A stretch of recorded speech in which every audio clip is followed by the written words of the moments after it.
have to move my chair a bit. I'm slightly out of whack with my track IR. Hopefully I haven't totally screwed up my green screen there. I think I accidentally pushed my pedals a bit over, so I've kind of shifted my whole thing. Just opening a stream to check out some highlights. There weren't really any highlights from last stream, I have to admit. I had some issues because Syria was killing my PC, so about half the stream's unwatchable. Hopefully this one goes a little better. I'm going to attempt to learn to love this thing. I only have a few days left to do it, so we're going to see if I can make some sort of magic happen with this jet, where I can finally, like, have my epiphany, which helps me figure out how to fly it. I know I'm missing out on most of what the Jeff is best at by not doing anything with the precision weapons or any BVR. I know I'm missing out on all the fucking fancy systems and shit. I'm not interested in any of that. If I wanted to do that, I'd take the Hornet. I don't do that, and I have the Hornet, so that should tell you all you need to know about how much I care about man-in-the-loop fucking TV-guided whatever. Don't care, right? I'm a come screaming down the runway 3 feet off the deck and drag bomb everything kind of guy. If I'm going to do air-to-ground at all. It's cool, it's just not for me. So, there's a team start going on here, let's address that before I spawn in. So, my main objective with this free trial isn't to learn modules. I don't have time to do it anyway, but I don't want to learn modules, I just want to get a feel of them. I want to see how they handle, I want to get a feel of what they might be able to do that I'm interested in. So again, if it's mostly air-to-ground stuff, I'm not going to bother, but air-to-air stuff I'm going to check out within, you know, visual range kind of stuff. Just the flight handling, the way the module itself is made, how buggy it seems to be, how much support it seems to be getting, any neat little features. The Jeff has quite a lot of neat little features, which I wish other modules had. I don't really think I'm going to pick anything up from this sale, or next sale. Is the sale still on? I don't fucking remember. I'm not sure I'm going to pick anything up. If I do, it probably will be 1 or 2 modules tops. There's not really a whole lot that I don't own already that I'm interested in, other than modules which haven't released yet. But we'll see. My mind can be swayed. It just takes a long time to do it. But before I waffle for too much longer, let's attempt this Jeff thing. And let me just reset my track IR here, because I somehow fucked it all up again. Okay, there we go.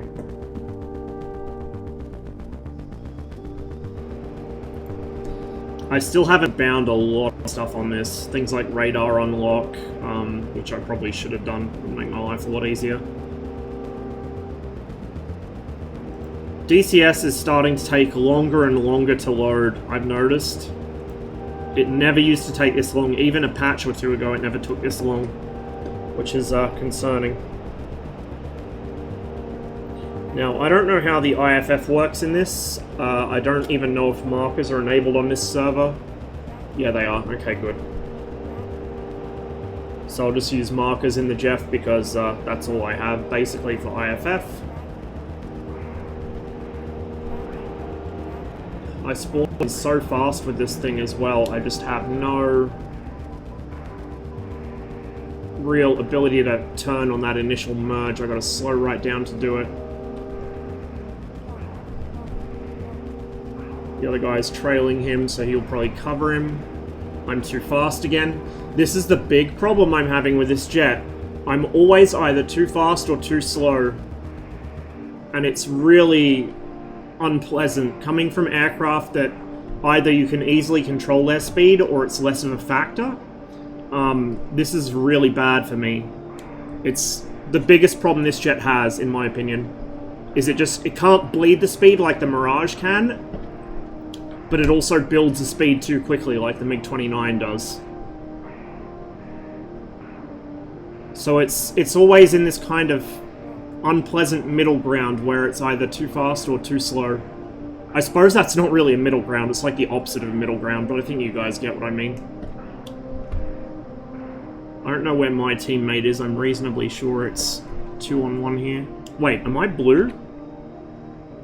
No, I'm red. Should have checked that beforehand. Well, we knocked his tip rail off, if nothing else.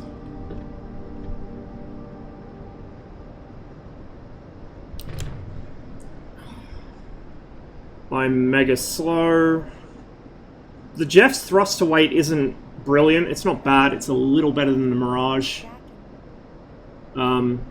With the indigenous, why say indigenous? I think it's a Chinese development of a Soviet engine, but with the planned engine for the Jeff, it's meant to have quite a good thrust-to-weight ratio, but with the RD93, it's about 0.95 at half fuel.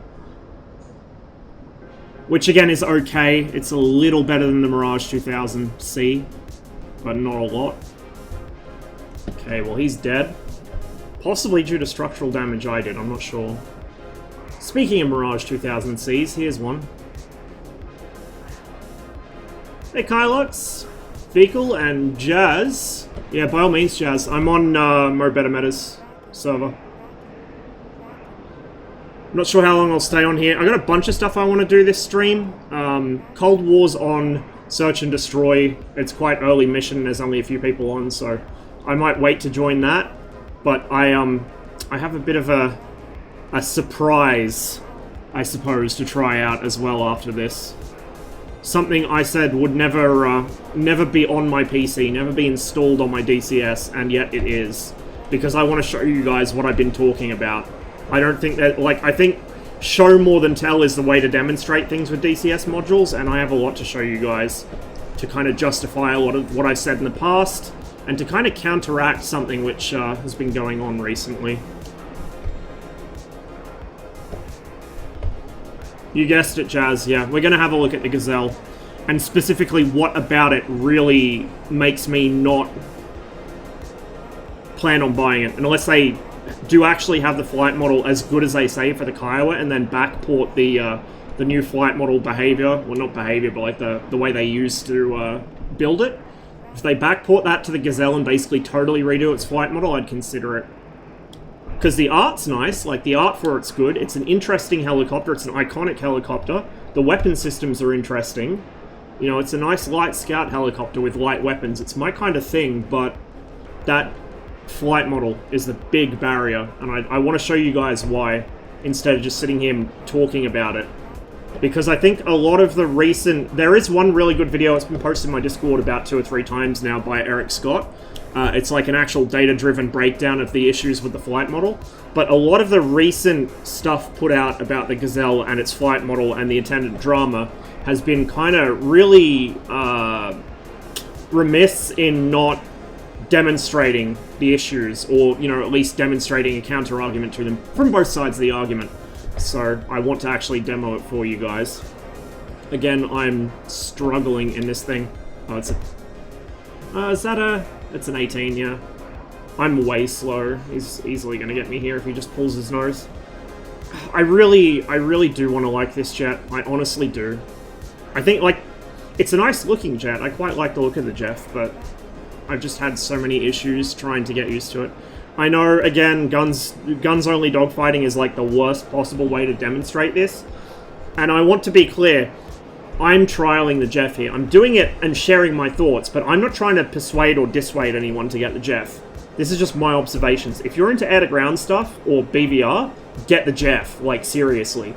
If you're into sort of close-in dogfighting, or, you know, if you're kind of on the fence and not really that persuaded by fancy modern weapons, then this might be worth paying attention to.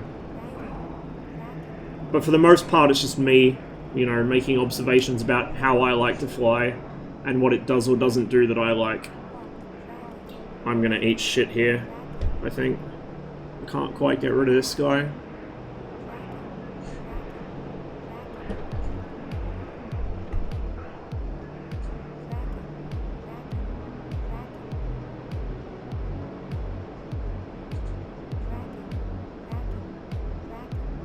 He's just giving me the old golden shower down there.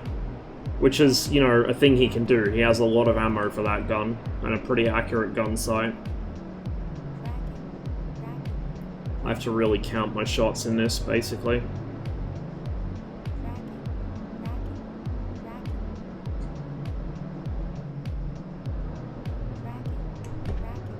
Kind of seeing if I can bait him for my teammate or something, or at least wait for him to make a mistake. Tuck some rudder in to get away from that gun. Oh, pilot snipe! That's a nice shot. And down we go.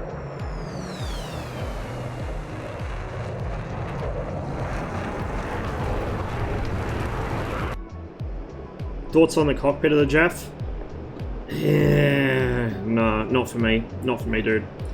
I mean, aside from the modern avionics, which I don't like the layout. Like, there's just random shit stuck around the screens in places that don't make a lot of sense. As well as that, the avionics on this are, like, seriously... It's like an iPad that's just been kind of taped to the cockpit. The fact that there's a delay as the aircraft decides which weapon I've selected, stuff like that, I just don't like it. Don't like the avionics at all. I actually would not be surprised if the avionics in this aren't broadly similar to the MiG-21 Lancer. I would not be surprised at all. But, you know, at the same time, I think this thing costs a fair bit more than one of them does. If you're going to go for a clean sheet design, which more or less this is, despite the fact it took so much from the 21's design, then you may as well kind of go the whole way instead of part way, if you get me. I'm having to ride the air brakes so much here, and I still can't get the amount of authority I need. I might here, but I don't know what my radar is locked onto. Not what I need it to be locked onto. Is that an F5 in front of me? Yeah, it is. Oh shit, the fucking gun! I told it to feed and it didn't do it. So remember how I said there's a delay? That's what I mean. If you press that feed button before the gun has actually been properly selected, you will not have a gun. And that delay, to me, I don't know why it's there. I don't understand why there would be a delay. Like, what about this thing's avionics or gun setup makes that delay necessary?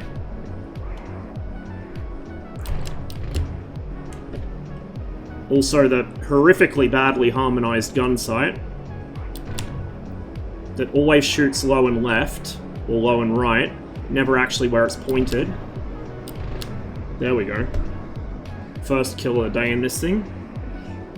Oh, hello. Oh! Fuck.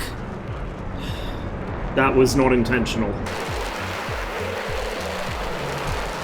Imagine having a button physically hardwired to the gun charge. Yeah, like the MiG-21, a system that works and doesn't have a delay. It just immediately charges the gun.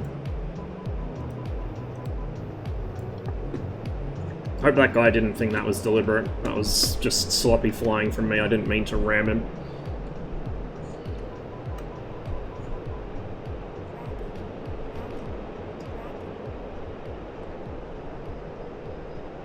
See, I got my first kill in a MiG-15 on Korea? I didn't. If you posted in Discord, I haven't checked it for a bit. But that is good to hear, dude.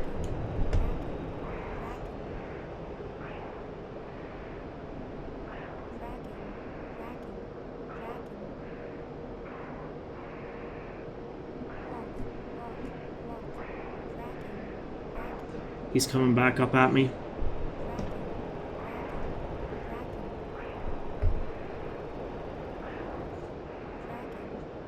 Actually see where he went. He's probably over there. We'll go for the trailer here.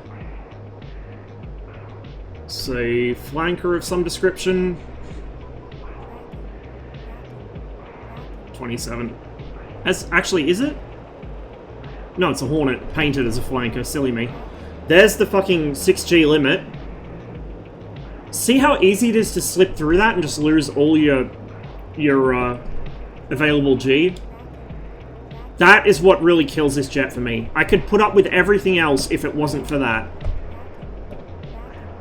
Like, that really horrible G scheduler specifically is the reason why I don't want this jet.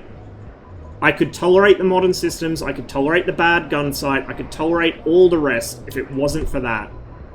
And again, I know that sort of guns-only dogfighting is not what this plane's designed to do, and this plane doesn't do it very well, but it's a handling flaw, in my opinion. You know, this isn't... So, for instance, the Su-15's service G limit was 6G. The Su-15's a fucking enormous plane. It's a massive interceptor loaded to the brim with fuel. It's designed to kill bombers, right? 6G is acceptable for that aircraft. 6G is not acceptable for something roughly the size of something between a MiG-21 and an F-16 that is designed to be a fighter of some sort, even a multi-role fighter. Like, I just don't understand why it's limited at 6G. How are the engines? Well, engine? It's an RD-93. It's a MiG-29 engine, an upgraded one, so it's a very powerful engine. But there's only one of them, not two like the 29.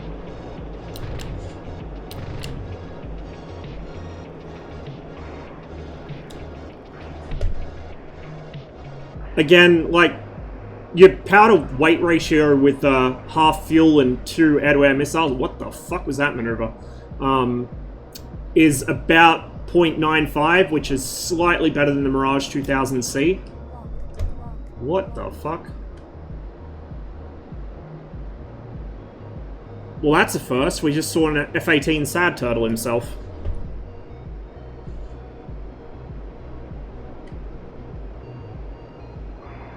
May run out of fuel or something. Oh, hello. I think I spy a Jazz.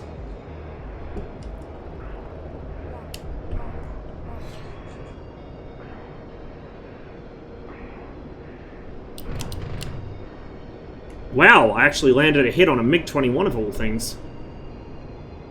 We'll call that one skill, even though it was pure luck.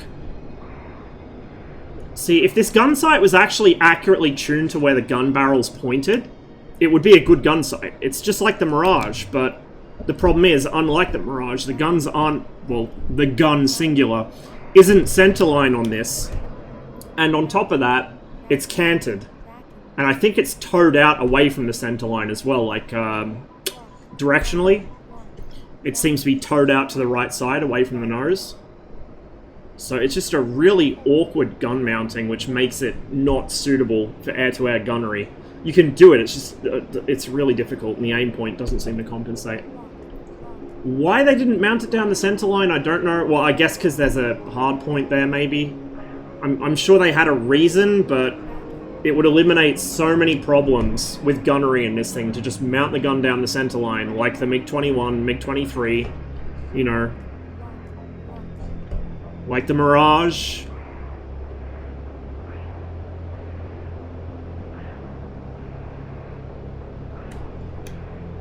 It's an F5, I think. Might be the same one I killed before.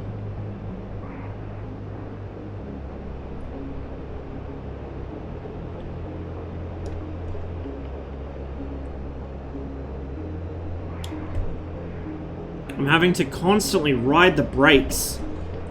Just alternate between afterburner and brakes. Every time I want to turn, I gotta slap the boards out and pull. And it still takes so long to shed the speed because the brakes are too small that by the time I get my turn back, I've overshot the turn enough that I haven't basically made any closure. You know, it's just... It's so counterproductive. I think Jazz is behind me. That could be awkward.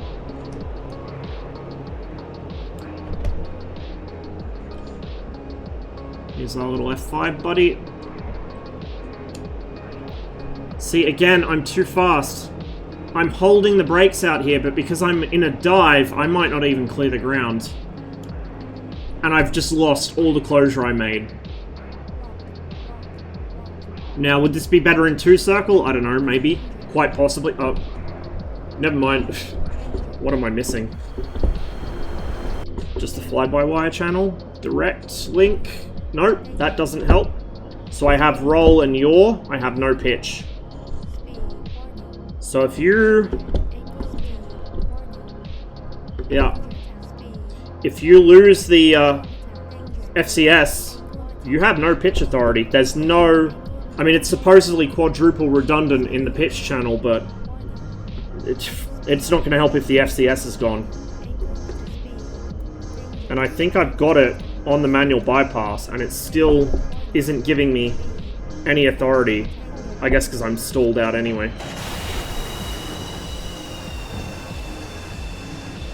Did some reading, the J47 actually puts out like 15 more pounds of thrust than the VK1. Flight performance advantage comes from being 3,000 pounds lighter. Yeah, the Soviet fighters were always lighter than the American counterparts, always. Until, I guess, the Su-27 appeared. The max takeoff weight of like a fucking MiG-21F is about the weight in fuel that a Phantom carries. They are very light aircraft. So they have less power generally, but they have a much higher thrust-to-weight ratio. Let's go for another one in the Jeff, I guess. I want to like it, but I can't. I'm not recommending against this, by all means. If you guys are into this modern stuff, pick up the Jeff. It's a really, like, I guess, fun little module for people that do that kind of thing. I've watched people play it, and they seem to enjoy it a lot. I could see how you can enjoy it with things like some of the standoff missiles and such, but, you know, not for me. So, just to reinforce, don't take anything I say about this jet as like a slam against the module. Take it as a slam against the actual aircraft, and it's to Decca's credit that they've realistically simulated some of those limitations. Because it would be so easy for them to say, oh no, it can hold 9G throughout its flight envelope, and no one can really call them out on it because no one has the documents, right? But no, we have to deal with this shitty fucking G scheduler, so...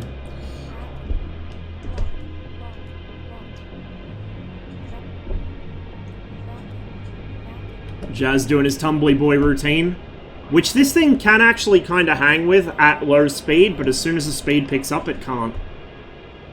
Like, again, at low speed, the Jeff handles quite well, about the same as the Mirage. It's not quite as good at slowing down, but in terms of its instantaneous turn rate, it's similar to the Mirage. It feels similar to me. It's probably not the same, but it feels similar. But as soon as that speed builds, it becomes a whole other plane, and it's just miserable. Okay, someone's trying to kill me while... while Jazz flies down the fucking avenue there. Oh, if I had a better gun mount, that would have fucking got him. That's a shot I would have made in the Mirage there. That kind of get him as he overshoots shot. That's something you need confidence in your gunnery for. And I just don't have it in the Jeff. Again, the gun itself, it's the MiG-21's gun. It's a Gashar 23. It's a fucking excellent gun. But because of the way that Chengdu mounted it in the aircraft... I'm going to go into the ground here. Oh! No, I'm not. Saved it.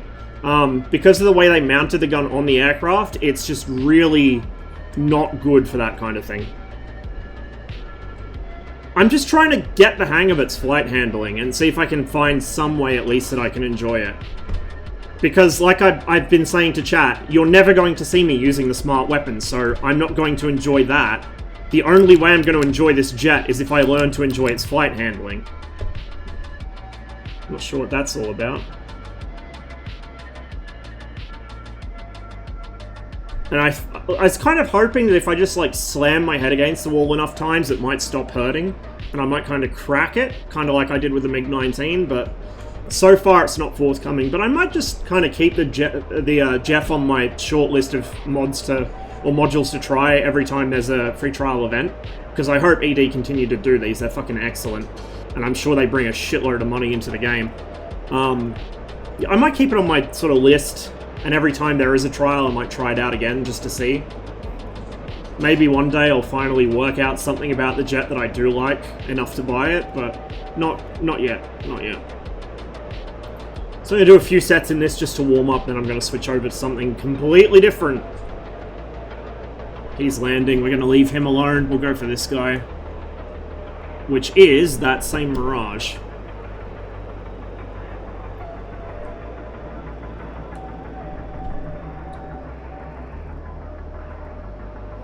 It's going to turn into another head-on, which is not going to end well for me.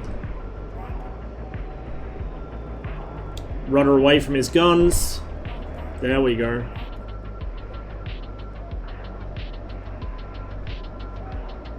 I don't quite have the nose authority to match the Mirage in that spiral maneuver. There's not really much in the game that can match it in that maneuver. Even the Hornet struggles once it loses too much speed. Here. Oh, it's too slow. I should have pulled the trigger earlier, I would have had him. Let's try here. No, just don't have it. Those are shots I could probably take in the Mirage, but the Jeff just doesn't quite have what it needs to get there. But you can, like, it's not a bad one-circler. You can see it. It actually one-circles quite well. I'd say better than the F-16 by a considerable margin, at least in DCS. But yeah, it's that speed behavior, fuck me, that really kills it. You can see how hard the Mirage is to hit, because it's a triangle. You tend to aim for center mass, so half your bullets miss ahead of it. Or around the wingtip or something. It's really difficult to hit them. So I'm trying to get this Mirage to play nice and slow with me, which is where I'm usually most confident, and it's also where the Mirage tends to be one of the strongest jets in the game, at this kind of fight anyway. So if I can kind of get the better of the Mirage in this, which I just did, that explains a few things about why I've had so much trouble with Jeffs. Particularly, the first time I fought Jazz, I think it was Jazz that I was fighting when it first came out, I had a lot more trouble than I expected, and Pixie has given me a world of fucking trouble in the Jeff as well. But I can see why. At low speed, the Jeff is pretty close to the Mirage. It just has worse gunnery. Again, like, if it wasn't for the high-speed handling, I could see this becoming one of my new gunfighters, like the Mirage is. Like, you guys know how much I fucking love that plane. If it just handled better at at high speed, the Jeff could take that role. I'd fly it every now and then in Just Dogfight or in here, and I'd have a good time, but it's so close. It's so close. If it had a higher available G limit at high speed, or if the G scheduler was set up differently, or anything like that, I could see myself enjoying this thing. Again, not a slam on the module, it's a limitation of the jet, so... It's a simulator. If it's a real limitation, then it should be here, regardless whether it makes the jet better or worse.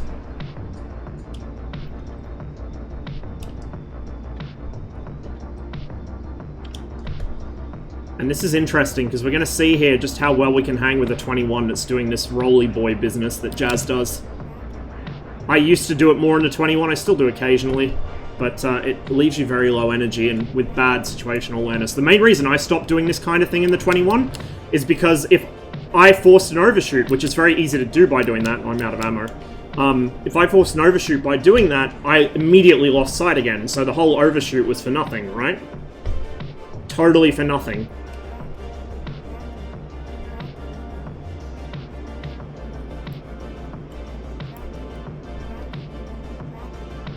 Hey, Escape Taxi!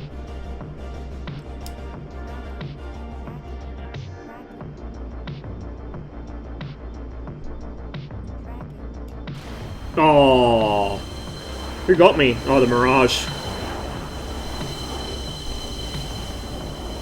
The Jeff does seem pretty fragile.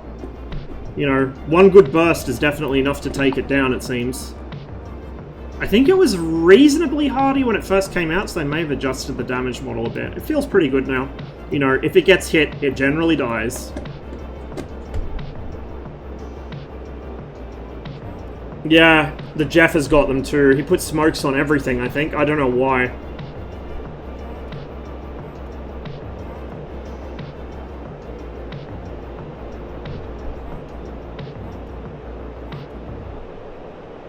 Got our rave going here on the HUD from the Snapshot League Computing Gun site. Check Sequoia and MiG, 8 smokes, fucking hell. Yeah, I don't know why he's done that. I think the Mirage only has the 2 on the wingtips. This has 5. All its stations have them. Not sure about the Hornet and the Viper. Oh, it's a UFO. And I am way too slow here. Speaking of UFOs, for those who missed me saying it earlier, we will be flying an actual UFO after this. Well, I say after this, after I get bored of this server. Oh, we hit again. We still have flight controls, but we've lost everything else.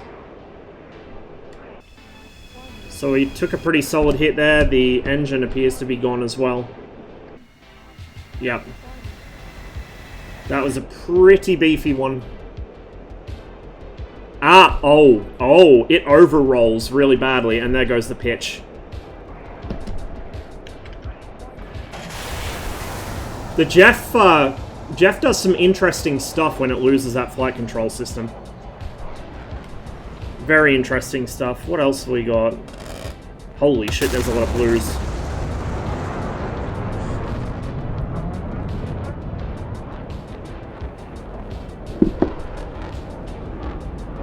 Let's switch it up a bit. Let's compare it to something similar, something it's supposed to supplement, and something which I'm horrifically bad at. Just to see how it handles by comparison. Because I feel like Jeff actually does have better instantaneous, or at least at low speed, it turns better than the 16 at high speed. I'd say this is probably better.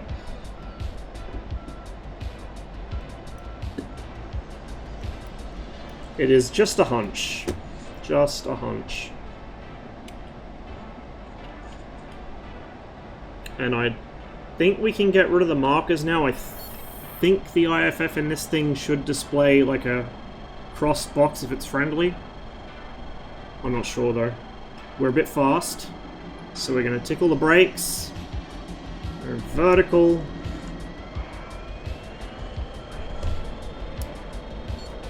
God, it gets rid of that speed quickly. Oh, there's a Mirage sitting up my bum. Need to unload a little. That's my F-15 buddy there.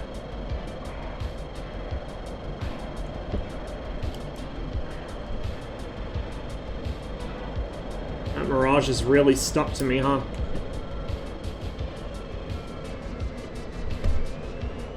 Classic F-15, it's already pointed at me. There's the golden shower. Oh, hello, Mr. Mirage.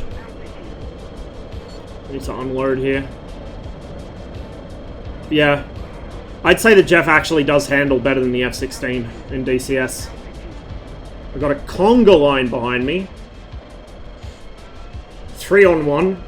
This is even better than fucking just dogfight. It's usually only 2-on-1 there.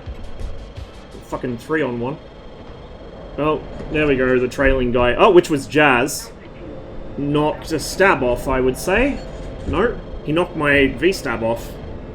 Well, we're dead.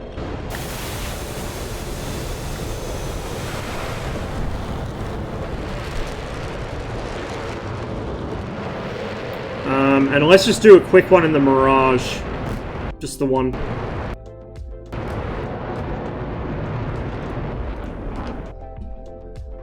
Once the cockpit decides to load in. I've still got to fix my symbology mod for this, because I think one of the recent updates broke something fairly important. No, we want that. We want that up. That was already on. Why did I turn that off? Don't know why I'm bothering to turn the IFF on. There are no friendlies here. There's somebody already behind me, apparently.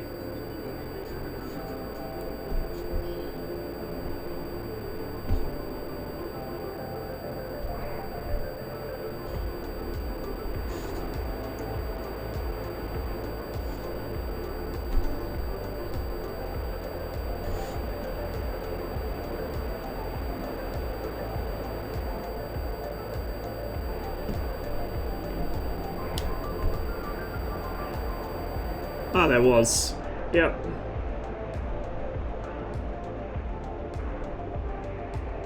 It's the other Mirage.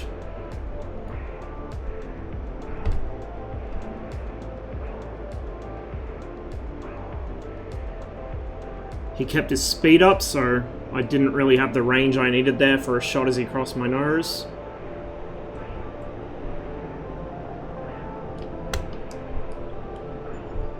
I was fighting the Jeff's G-limiter so hard there, I pulled my stick back like 1.5 inches on my desk, trying to get more pull out of it, and it just wasn't working.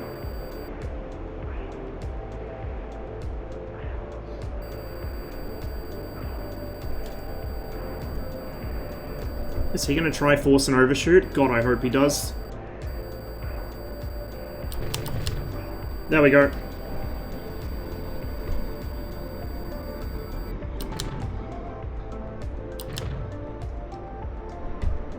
See how much easier that is? That's why I love this plane so much. It's just an absolute monster at those kinds of fights. Monster at high altitude as well.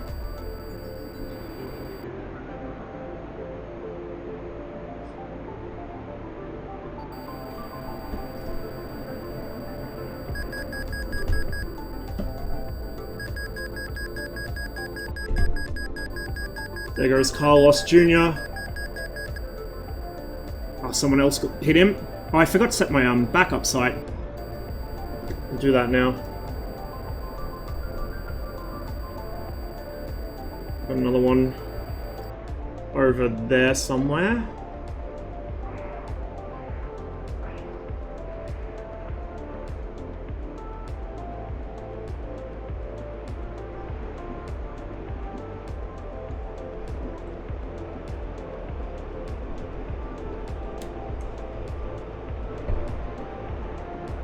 There's a shit fight happening behind me. I think the high one might be friendly and the low one's enemy. I'll just double check the high guy. Nope, he's enemy. Okay.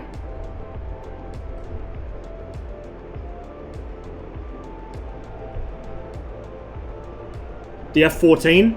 I don't know. I have my good days with the 14 and my bad days. I do like the way it flies. After the 21, it's probably my favorite jet for how it actually feels to fly. The Mirage is my favorite to actually fly in dogfighting just because of how well it handles, but the 14 just feels satisfying. Like, it gives you so much more feedback you just don't get with the Mirage, because the Mirage is fly-by-wire, right? Oh, that could have been beautiful if it actually hit him. There we go. There we go. Took a few shots to get there.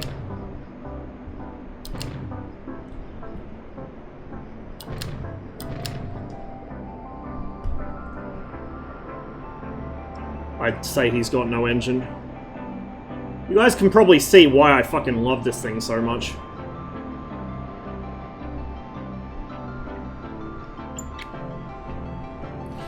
See, I don't really fly the 14 very much. I need to fly it more. Oh, you can see the, yeah. The HUD symbology mod needs updating. Because it's been broken in the last patch. I can sort that out later. It's not a big deal. So any glitches you see on the Mirage's HUD or any of the displays in the Mirage 2000 are because of a mod I'm using. It's not because the module's broken. I just forgot to update it. I think I've linked that one in my Discord. It changes the symbology a bit, so it makes it vector graphics instead of bitmaps. So it scales better, which is probably important for you guys who run VR. And as well as that, it actually uses different symbology, which I believe is a bit more accurate than what Razbam currently have. But Razbam are working on making their own version, which brings the official mod up to the same standard. Or the official module, rather. I need to stop saying mod instead of module, it'll make people get confused. This is dangerous, he's going to be above me. I'm super low energy, it depends if he gets his nose around into me or not. No, he's going to put it down and try and get past. Oh, no. Risky.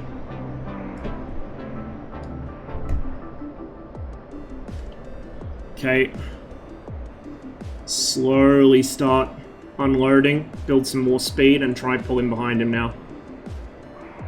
Don't want to pull too hard because I don't want to lose too much speed. He's going to go up. That's of questionable wisdom here. It might work, actually. I might stall out before he does. Oh, no, this is going to be beautiful.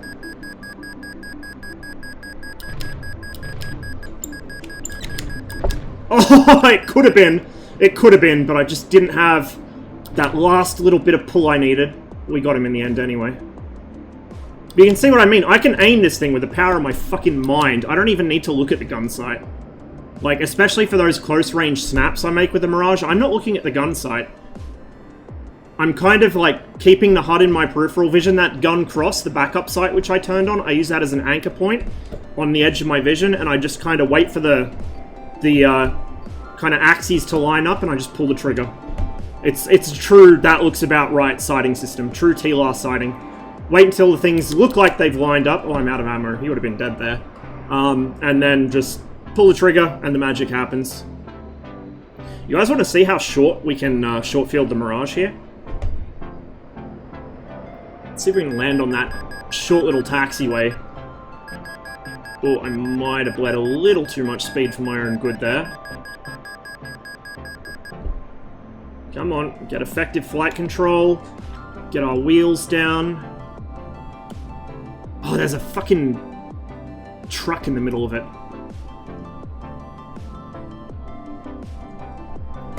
Bro, that's a bit rude.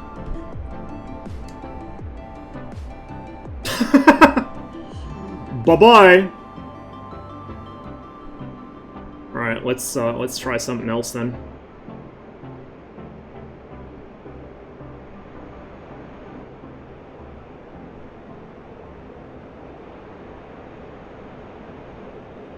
How much fuel we got? 650 kilos. Not enough to really do any tricky stuff with. I was going to see if I could do like a high altitude sprint or something.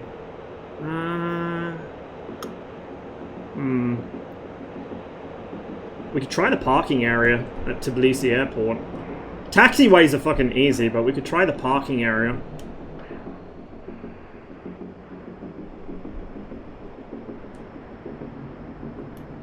I love it when they're going in for a strafe when you're landing and they spear into the ground like that. It's so satisfying.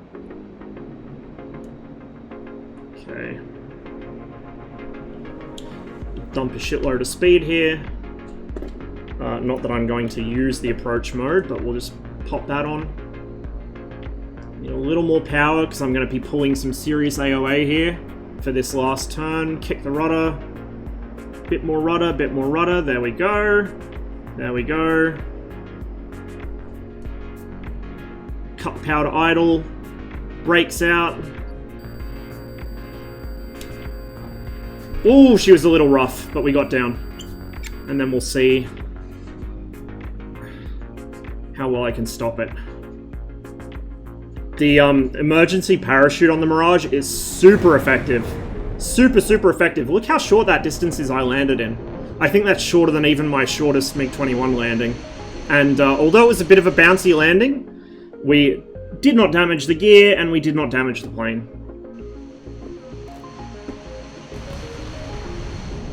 Oh, that's rude. Someone's trying to shoot me.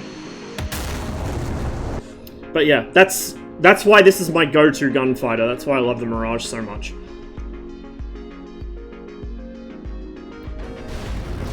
Oh. Oh. Oh. Come on, man. Alright. Let's hop out of here for now. I'll show you guys what I mean about the Gazelle. Now, I'm not going to bother unhooking my rudder pedals. You know what? I might as well. We're going to be flying a helicopter, I might as well. And I might demo some stuff with the other helicopters as well.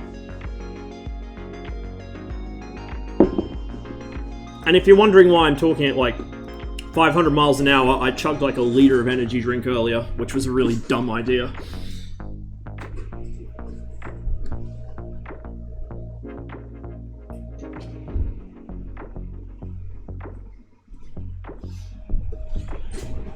Jaw's been hurting all night. Well, I hope it stops hurting soon, dude. Jaw aches are never fun. Especially when you get them like right around the back there and it feels like you can't tell if you've got an ear infection or if it's your jaw. And the whole fucking side of your face feels like somebody's stamping on it. Got the shipping notice? Nice. Better start doing them neck exercises there. Get yourself all beefed up, looking like a rugby player. Okay, so, should I do the instant action? Because that's not at sea level. The Gazelle doesn't actually have, like, any missions it ships with, really. Improved piloting skill. Let's see what this is. If this is a ground start, we can maybe get away with this. I might need to, like, whip up a real quick custom mission, though, because I want this to be close to sea level. There is an instant action that spawns you, I think at McCarran? Pretty sure it's McCarran you spawn at. In Vegas, but because, you know, you're quite high above sea level. Oh, here we go, yeah. So this is a pylon race kind of thing, but we can do this. Let's get our pilot body happening. Because I always like to have the pilot body on. Although, It looks like the material their uniforms are made out of is like foam rubber. It's my only criticism of this thing's visual model. There's a few glitches, like the gun sight renders off the actual reflective glass, and some of the lights look kind of funky, but generally it's a nice model. Like, the art for the Gazelle is not bad. It's a nice looking little helicopter.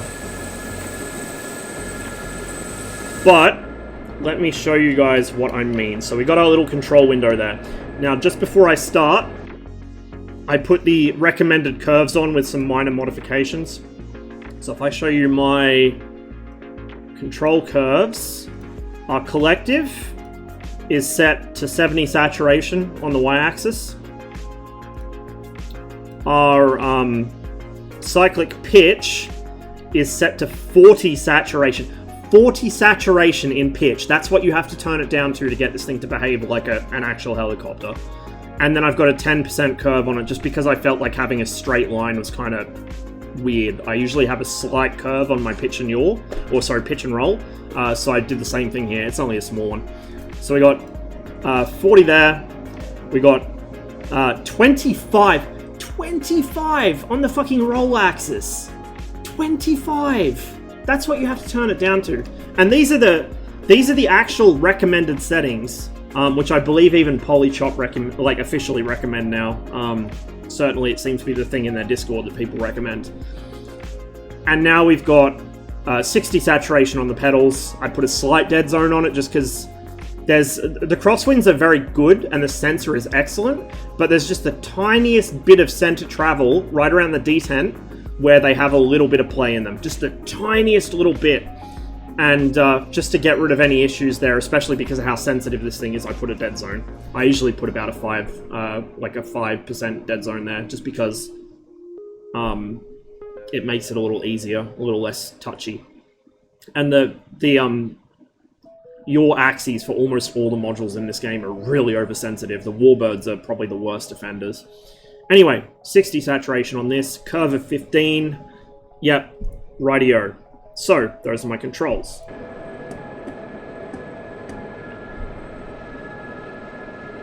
Collective settings wrong. This way you can never pull or release full collective. That is what is recommended. Now, Casmo was using a different one where he had 100% saturation, but he had like a negative curve on it, which is interesting. I tried that. I hated it. But it might be a function of the flight model rather than the actual curve. I don't know. Either way, you don't need full collective on this. Like, literally, full collective in this is pointless. There's no reason to ever use it, because you'll see why in a minute. So here we are. Now, I'm going to leave the stab orgs, stabilization orgs on for now. We'll turn them off later. Now, watch this. So, this is full roll deflection with the curves I'm using. This is full roll deflection. This is full pitch deflection. That's it. That's all I get. And then for the pedals, that's all I get. And you can see on the little window in the left side, that is not a whole lot of control travel, but that's all you need in this thing. We're going to slowly put power on. I'm going to try and make it light on its skids.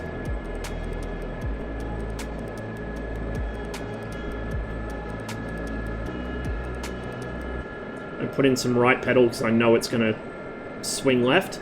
It doesn't really become light on its skids. It just kind of launches. It actually feels a little better here than it did when I tried it earlier, but that's probably because I am actually creeping the fucking collective forward so slowly it's not even funny. See, it just kind of picks up. But it does feel better than it did earlier. So if I move the collective at the same kind of pace I move it for the Huey or the Mi-8 to take off, watch what happens there. I wonder if it's because I'm at sea level. It feels lighter. Or heavier, actually. I do wonder. Okay, let me sort myself out here. Radar, I'll choose... Oh, because it's a fine control course. So I'm going to try and get myself into a stable hover. I'm going to damage myself is what I'm going to do. try and get into a stable hover here.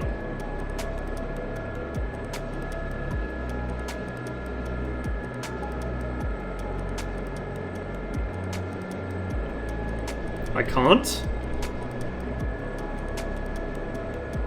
It will no longer take off.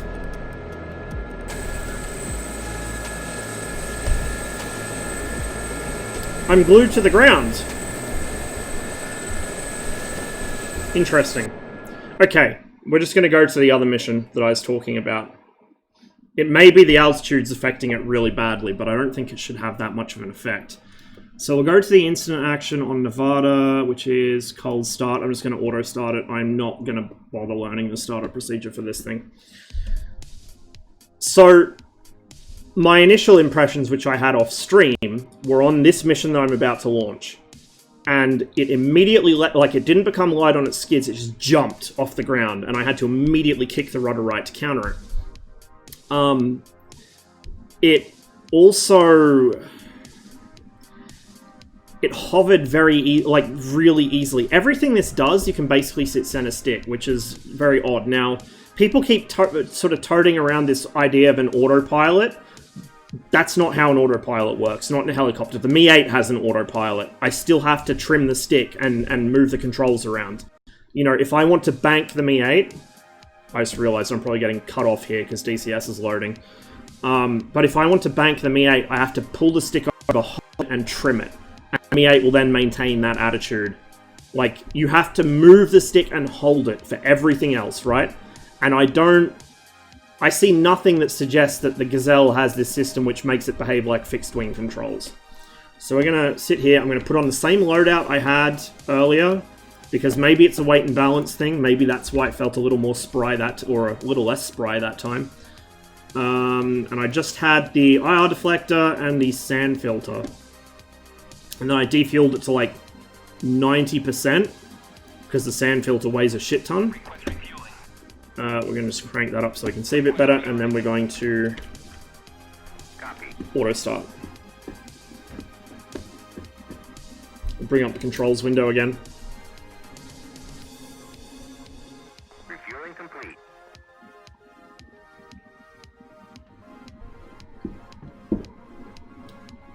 Uniform looks more like old Gore-Tex to me. Nah, it doesn't look like Gore-Tex to me. Like, even with Gore-Tex, you'd have some kind of weave evident in it, and it doesn't have one. I think that's the issue. There's no detail texture on it. It's just flat colors. So it looks like it's... I don't know how to describe it. It doesn't look like anything I've ever seen a uniform made out of, put it that way.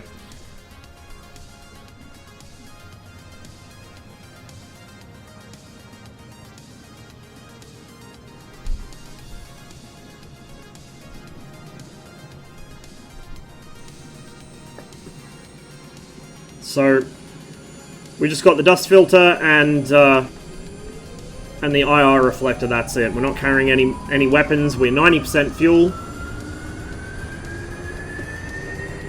And I'm just going to pick it up and fly it around a bit.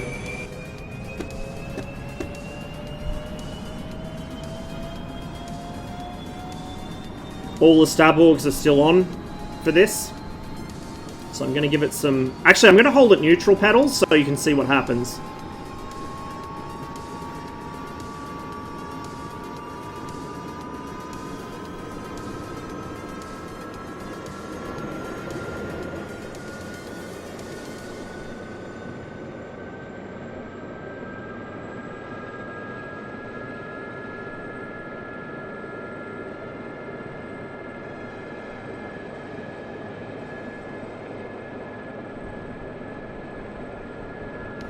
Takes a little while to get going.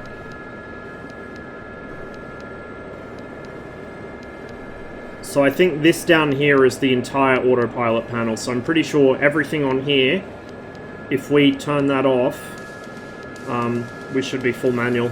Or, you know, whatever this has, close to full manual.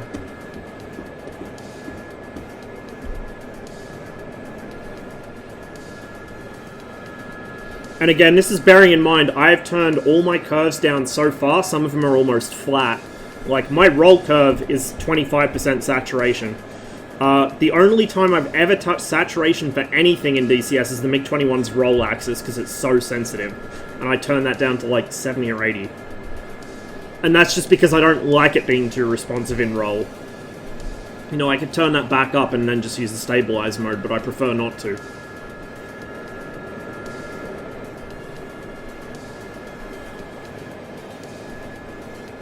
So we're just going to hold the pedals roughly neutral. We're going to slowly raise the collective. It kind of seems to be getting light on its skids. But no, there it is. It's up. So there's a obvious left yaw, which is expected. Let me get up to about here.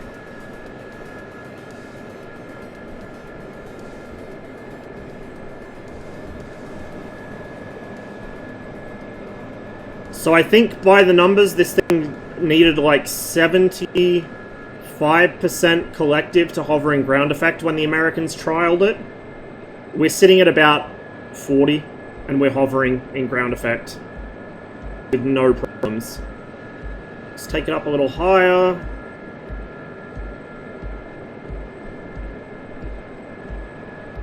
I'm not really good at hovering. You know, I'm kind of all over the place, but you get the point, right?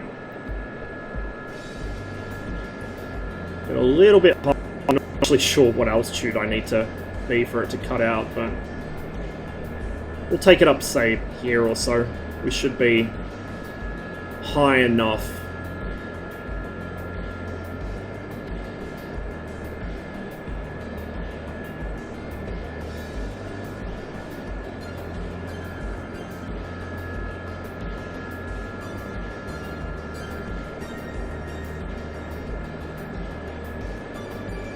%-ish, 45 or 50%.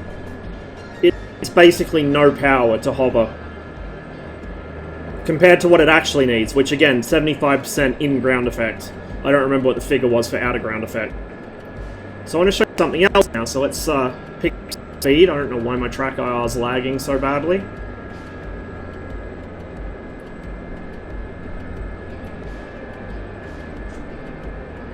I'm hands off. Let's pick up some more speed. I haven't trimmed it.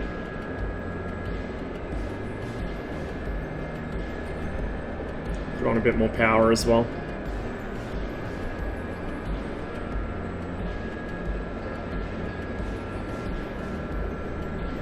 Yeah, it flies perfectly happily hands off. If I reduce the power, it goes right. It should be going down, not right. If I increase the power, it goes left. Why is it going left? It should be going up. If you increase power, the helicopter pitches up. If you reduce power, the helicopter pitches down, right? Instead, it's going left and right. Now, apparently there were plans to use a rigid rotor system on the Gazelle, which would actually exhibit that behavior instead of a flat back, but they didn't actually end up using it. So, that behavior would be correct if it was a rigid rotor, but it's not. The other thing... actually, let me turn the autopilot off first. Oh, the other thing, actually, before I do that, let's go into a turn. Hands-off controls. See how long it takes to return to level... In fact, it's still not back in level flight. So you can basically fly this thing barely moving the stick at all, right? And this is with the controls flattened completely. You can fly this by barely moving the controls at all. And it flies almost like a fixed-wing aircraft. You only make inputs until you want it to stop, and then you let go. You recenter the stick, and it stops doing whatever input you told it. Now, normally, I would expect to have to hold the stick in a certain position and trim it. So, it's the autopilot, right? Maybe. Let's see. That off. Let's just turn everything off. Every switch on here, turn it off. And let's see. Let's pick up some speed.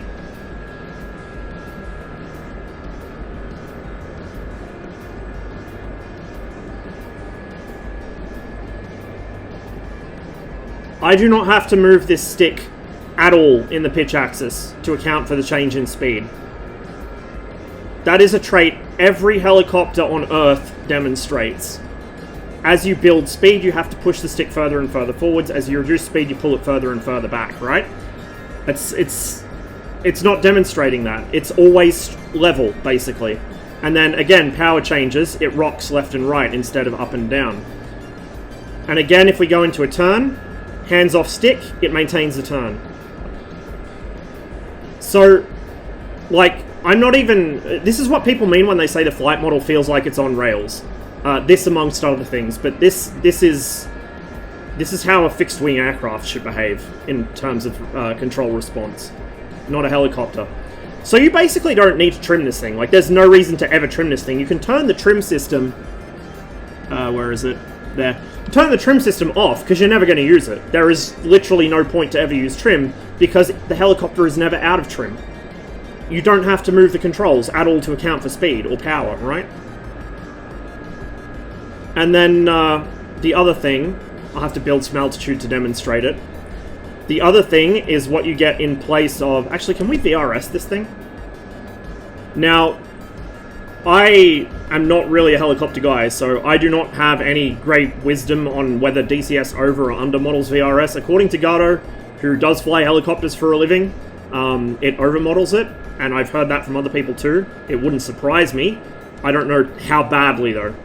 But, I mean, that's going to be a hard landing, but that's, you know, it's not that hard compared to how I land the Mi-8 sometimes, right? And you can just plonk this thing down and pick back up again with no worries in the world. Like, it's almost impossible to stack this thing into the ground from VRS, which, you know, maybe DCS does overmodel VRS, but it's not consistent with the other helicopters, which is an issue. You know, even if DCS doesn't simulate something perfectly, if it's not going to simulate something perfectly, then it should at least simulate it consistently. You know? So at least everything's on an even footing. Anyway, let's gain some altitude here, because I've got something to show you guys. Above a certain speed, the SA... I don't buy that. I do not buy that, because the US evaluation showed different pitch inputs on the cyclic at different speeds. They weren't measuring what the stability augmentation system was doing, they were measuring where the pilot was holding the stick. And besides which, I turned the stab augs off. So it shouldn't be engaging any automated controls at all now, because I've turned the whole thing off. Like, if you want a really good source, that video I told you about, by Eric Scott, that guy is a helicopter control systems engineer. And, again, like, I would listen to the engineers that build the things over the pilots. Now, pilots have valuable insight, and they're very good at tuning something. A sim might be dead on for the numbers, but it might feel wrong, and that's where a pilot helps out. But pilots will always have different opinions of the aircraft they fly. No two people will say the same thing about the same aircraft. It just doesn't happen. Different people get different impressions. There was a whole example of this in the MiG-29 flight model thread, where people were saying that the sudden addition of pitch you have to do to avoid it pancaking out on landing. They said that's unrealistic. And then people brought up the numbers and said, no, it's an actual effect. It's because the way the tailplane is set on the MiG-29, it causes an odd effect where suddenly the aircraft bunts forwards, so the pilots add more pitch right as they flare out to avoid that. And people were saying, oh, I don't remember ever doing that. I've talked to real pilots, and they said they never did it. And then, sure enough, somebody found a video of a real pilot, and he did it. Like, pilots don't realize they're doing this shit if they've been on an airframe long enough. It becomes automatic. You don't even think about it, so you might not know you're doing it. So pilots are good for input to fine-tune a module, but if you only have two sources, one of them is an engineer and one of them is a pilot, I'm going to trust the engineer. Anyway, I need to get a little more height here. Yeah, but easy to fly doesn't mean this, right? The Huey's relatively easy to fly. The Mi-8 is relatively easy to fly. It's a little less easy to land. Easy to fly doesn't mean it handles like it's got a fancy fly-by-wire system. Like, this thing handles like it's got fixed-wing kind of level fly-by-wire, which nothing I have read suggests it should. Interestingly now, I can't pull enough power to climb. Probably because I set my curves the way I did. So let's change that real quick and we'll see what it changes. So we'll set it to what Casmo had. So I guess I can't quite pull enough power to get some climb out of it at this altitude. So let's go minus 15 and 100 saturation. We'll get rid of the dead zone. That's my rudder. I can't read. Reading is very hard. Set it back to 15. What was that? 60? I think it was 60. And the thing is, people say that, oh, it's cool to bash the Gazelle, that's why people do it. Like, no. I would not say shit about this module if I didn't have a reason to. Like, I don't think anyone bashes a module because it's seen as cool to bash a module. I think people have legitimate concerns, which for a very long time were either ignored or shouted down, so I don't blame them. Minus 15. Let's see how that goes.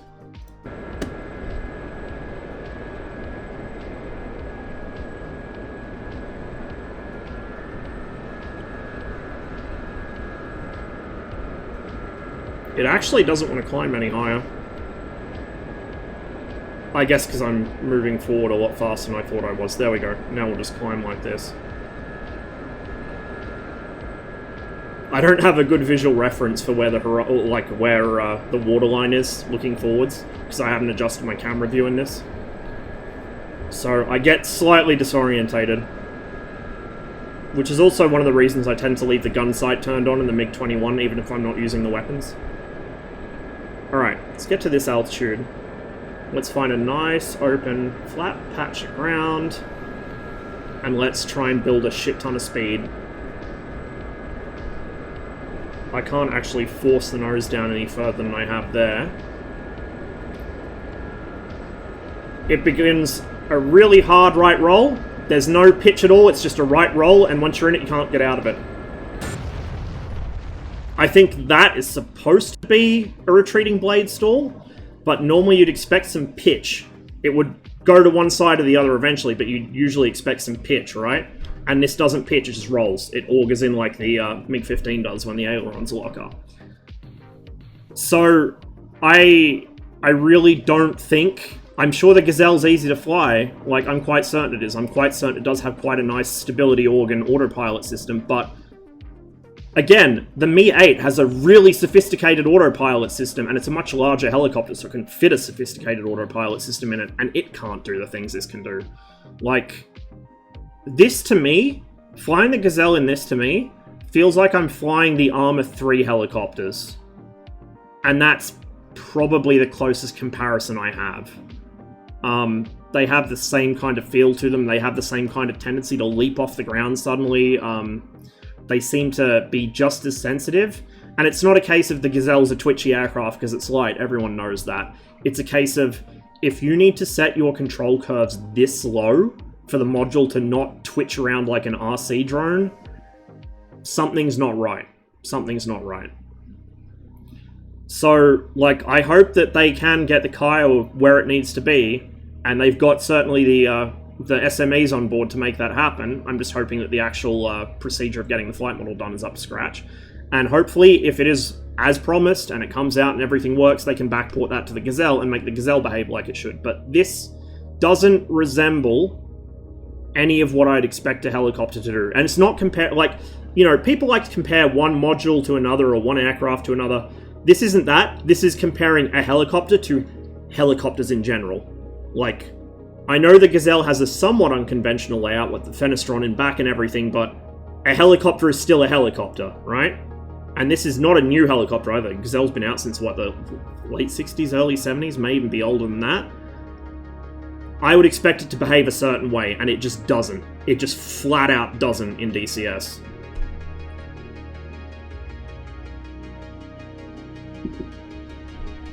Like, again, I'm not saying this to bash Polychop, I'm saying this because it needs to be fucking said. And there's a lot of, I've noticed there's a lot of kind of backlash against criticism of the Gazelle lately. I can't speak because I'm loaded up on caffeine. You know, people have been coming out and saying, oh, people are just bashing it because it's cool to bash it. Oh, the flight model's not actually that bad. But they're not actually kind of addressing any of the points that people have made. Like, I mean the legitimate points, not just it feels like it's on rails or it's a UFO, but the actual legitimate points. That video I was talking about, Eric Scott's video, That video has been up for about 3 months, and I have yet to see someone make a good counter-argument to that. Probably because he actually, works in the field and knows what he's talking about. And a lot of the defense kind of glazes over issues. I mean, you can make this thing fly reasonably as you would expect. If you ever watch Gardo or Casmo fly the Gazelle, they're not doing backflips and shit. I've seen Gardo backflip the Mi-8, which takes considerable skill to do, but if you fly it carefully, you can make this thing look like it behaves itself. But the fact that the flight model doesn't have the real limitations that it should, and the fact that there's no edge of the envelope as it should be, is why people can do silly shit in it, and in a multiplayer game, people are going to min-max the fuck out of that, right? That's the problem. It's the same problem I have with the Vigan overspeeding, it's the same problem I have with certain other modules having weapons they shouldn't have. It's the issue I have with the MiG-21 being able to beam lock shit, or at least it used to be able to. I don't think it can anymore. It's the issue I have with the Harrier sidearms being able to lock up full-blown SAM sites instead of just AAA, right? It's not a realistic thing, and people will min-max it, because, hey, if they can do it in a sim, why not do it, right? And the Gazelle is kind of like the poster child for that, because if there is no limitation on what people can do, they're going to do some really dumb shit. In a single-player sim, that's not that big of an issue. It's a fun meme in a single-player sim, but in a multiplayer environment, it just doesn't work. And the other thing that really gets me, I usually try and stay out of drama, but I'm going to come out and say this straight up. I won't name the person, but if you've been following the whole drama, you might know who. Somebody who has a reasonably large platform in the helicopter simming community, shall we put it that way, has taken it upon themselves to write a great defense of the Gazelle and cite Casmo's video, actually, and say how, people are just hating on it because it's cool to hate on it. That's one thing. Whatever personal opinions are what they are. But that same person has, in a Facebook group, been bashing the other modules, including the Huey, saying the Gazelle is better than all of them and comparing them all unfavorably to the Gazelle, and then the next week turning around saying it's unfair to bash a module just because you don't like it. I don't know. To me, that sets off a lot of alarm bells. Something's not right there. I'm not going to make any accusations, because I don't want to land myself in hot water, but, to me, if it looks like a duck, it walks like a duck, and it fucking quacks like a duck, it's probably a duck. So, I don't know what's going on there. Not well enough to say, but I have my suspicions. It's just odd.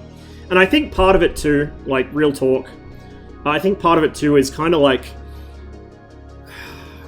whether it's needed or not, we'll see. But I feel like the community's kind of loading itself up on the copium just as a hedge, of their bet. So if the Kiowa comes out and the Kiowa's fine, good, they don't need it. It's all good, no worries. But if the Kiowa does come out with the same kind of problems the Gazelle has, I feel like a lot of people are kind of coming to the rescue of the Gazelle as a form of coping, like in advance, just in case. Now that might be me kind of way off playing armchair psychologist, but I have a suspicion that might be part of it. I know there's a lot of people out there that love flying the Gazelle. I can see where the fun comes from, like, don't get me wrong. It has interesting systems, it's not American, which is a huge bonus in DCS.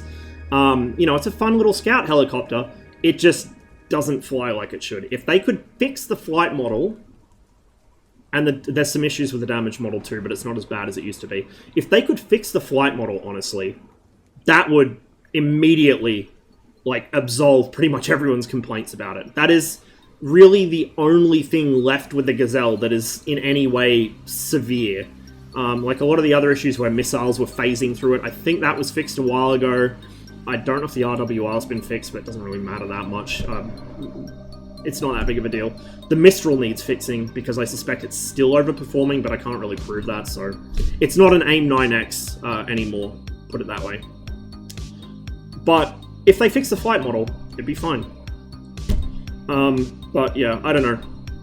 Something just strikes me as not quite right with some of what's been going on in the community and some of the shit that's been slung back and forth. Now, I have a long history of bitching about the Gazelle, and those of you who have been watching me for a long time will know that most of my bitching about the Gazelle originates from me trying to kill the fucking things, my missile phasing through it without doing damage, and then it doing a backflip and shooting me in the face with a Mistral.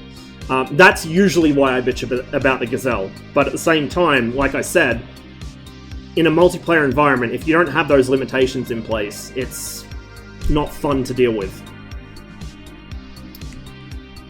If you already explained the F-14A-B Tomcat earlier, I must say I'm sorry because I might have missed it due to personal issues. Is the module worth getting now? It's on. The F-14's a fantastic module. Like, it has some issues, but they're relatively minor. I would say get it. It's a lot of fun. Just be prepared for a handful. You know, it's an old school aircraft. There's no fly-by-wire to bail you out. It's not hard to fly. It's hard to fly well. It's kind of like the MiG-21. If you like how the MiG-21 handles, like, you know, you like an aircraft that will punish you for fucking up, but rewards you for flying well, the F-14's a safe bet. The systems are pretty simple in the front pit. In the back, it's terrifying. Jester is kind of difficult to work with. He's not as bad as people say because most people set him up wrong and have him, like, scanning ants fucking on the ground instead of where he should be because they don't know how to manipulate the commo rows. But if you have either the ability to manipulate Jester properly while flying the jet yourself, or you have a human Rio that knows what they're doing, it's quite solid. And it's fun to fly with another player, for sure. How does it compare to the A-10? It doesn't compare. They're two totally different aircraft. They're different roles, they're different design philosophies. Like, I can't compare an A-10 to an F-14 or like an A-10 to a MiG-29 or whatever. They're just so totally different. In terms of detail, I mean, it's similar in terms of detail. Same, maybe, slightly better, maybe, I don't know. I don't know if I'd say the A-10's a handful. The A-10 is a handful systems-wise, but it seems pretty easy to fly. You've flown the Harrier as of lately. I have flown it very recently, in fact. Saber taught me how to take off and land vertically and do a few other things.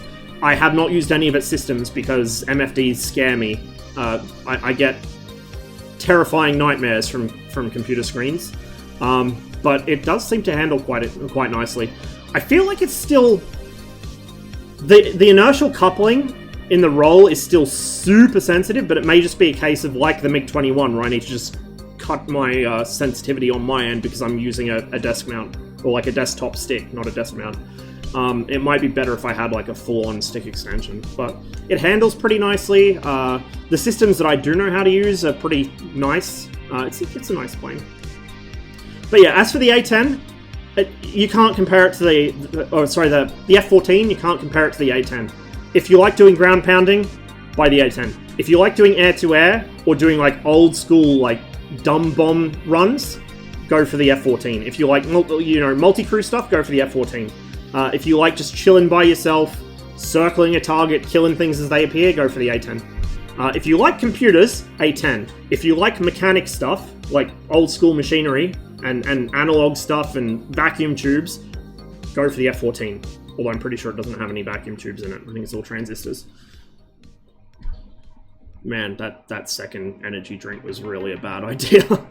Still look forward to... Yeah, like, that's the thing. If you find a way to enjoy the helicopter, don't let me take that away from you, but I do have, like, severe concerns about the flight model. That's my problem. Like I said, I have an angle I come at it from, and that's my issue with the helicopter. That's why I don't buy it. That's why I recommend people either hold off on buying it or make sure it's what they want. If somebody comes to me and is like, I want to learn to fly helicopters, there is no way, no how I'm going to tell them get the Gazelle. I'll tell them, get the Huey, get the Mi-8. I won't tell them get the Car 50 either, because that thing's possessed. But, you know, maybe in future, if they do improve the flight model, that'll change. Serious, I can't even afford, like, to upgrade my PC at the moment, let alone VR. Like, I might try VR if I happen to have a friend move near me who has it. I am not buying VR in the foreseeable future. And even if I got it, I'd probably only use it off stream, like Mustang does. I don't really think I'd want to stream in VR. It's more difficult to watch for me, so... If I think something's unwatchable, I don't subject you guys to it. Unless I don't know it's unwatchable, like yesterday's stream. Let's see... MiG-21's better than everything else? Yeah, totally. Still has a glitch where the pilot is sent back to spectator when killed and doesn't lose the life in PvP scenarios. For the F-14, yeah, I've heard about that. That's a relatively small issue, though, to be honest. Currently flying in a wing with a mate who's flying the A-10. Is the F-14 a good wing flyer? I mean, it'd be a decent escort for him. Like, if you want to make a fighter sweep to clear the airspace that your mate's going to be operating in, the F-14's good for it. If you want to hang back above him and cover him, as well as give him a radar picture of what's around him, the F-14's a good aircraft for it. If you want to hang out literally on his wing, the 14 can do it. I don't know if I'd recommend it. If you want to actually help him with the ground attack, the 14 is pretty limited. It's dumb bombs. It does have GBUs with the Lantern pod. But, you know, they're still fairly rudimentary. You don't have any of the luxuries that you have in the Hornet of the 16. You also get rockets. So it's okay for ground attack, but I wouldn't say it's good for it. It has a massive payload, though.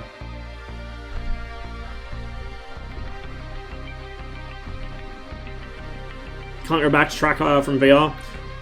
I really want to actually try VR in DCS. I've had one very brief VR experience. It was at the Australian National War Memorial Museum. They had like a VR experience thing on for the anniversary of the Battle of Hamel. And it was like an ancient VR set. It was interesting, but because it's an ancient VR set and I'm fucking blind as a bat and it wouldn't fit over my glasses, it was interesting, but it was suboptimal, shall we say. With some of the newer sets, maybe they get around that problem a bit more, but again, I'd have to try it before I even think about switching over. And even then, I don't think I'd fully switch over. I have issues like, you know, the whole glasses thing. I get motion sick, which probably isn't the best thing in VR. And my setup isn't really good for it here, and it probably won't be after I move either. We'll see. I can certainly think of times when I'd love to have VR. I'm trying to gauge distance, particularly with the MiG-21. When I'm on someone's tail trying to go for a heater shot, I always misjudge the distance and waste missiles. Always. That would be a good time for VR. When someone disappears behind the canopy bow, that would be a good time for VR. Anything like that would be an excellent time for it, but I don't know. I don't see myself fully switching over.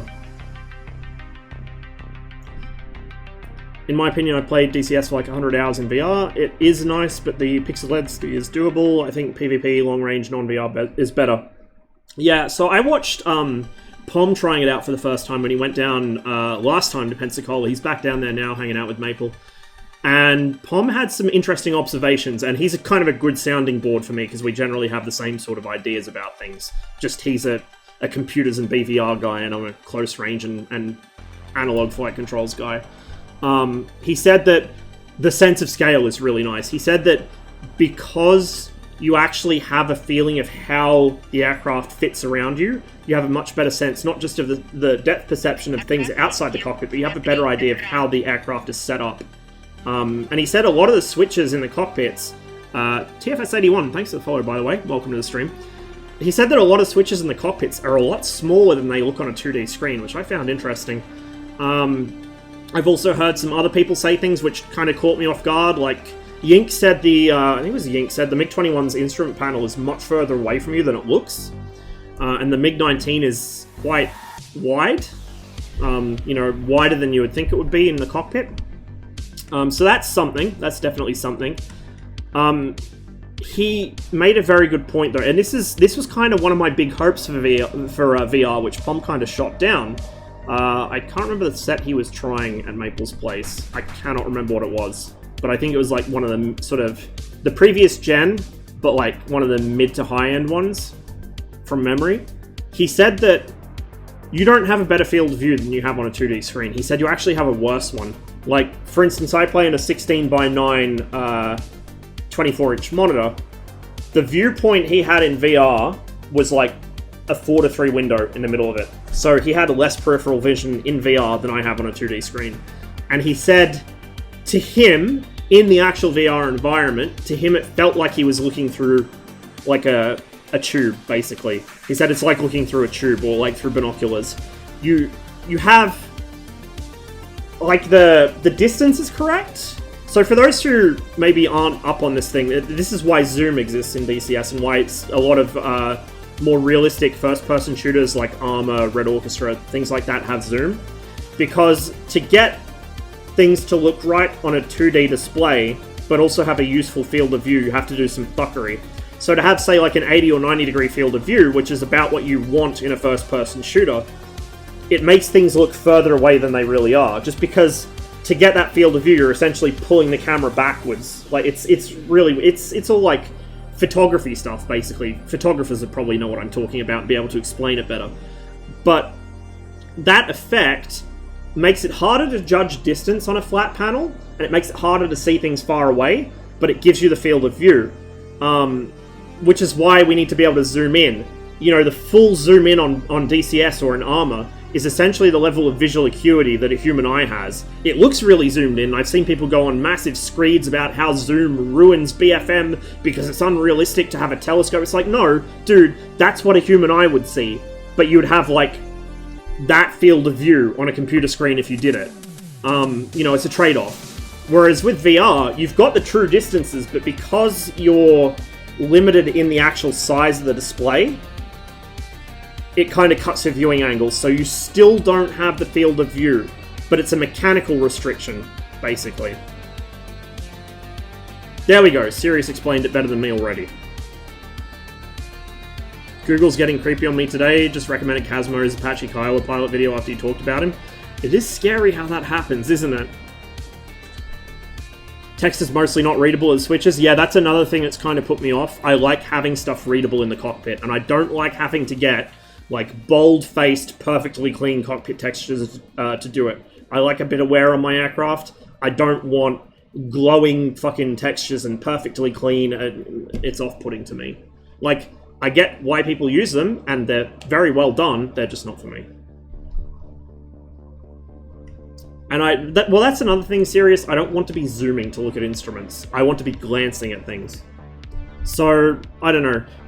I could definitely see myself trying it out if, you know, I can get a hold of a set, borrow one, or find a friend that has one, and is within easy access of me, but until they kind of make another couple of generations worth, and the price comes down a bit more, I don't think it's going to be a thing for me. Alright, hang on. I'm going to tab out so I can actually scroll up and see what I've missed in chat. Apparently the Hind gets super stiff on the controls when it's going fast. They say it can do up to around 200 knots. Oh yeah, the Mi-24 is one of the fastest helicopters on Earth. Helicopters are weird like that. Speed and bulkiness has no real bearing on their maximum speed, so generally the larger helicopters tend to be the faster ones just because they have so much more power.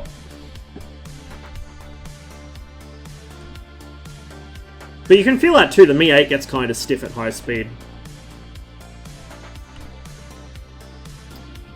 4 devs release new content. I want them to fix their shit on their current models first. Major stuff, I agree with. Major stuff they should fix.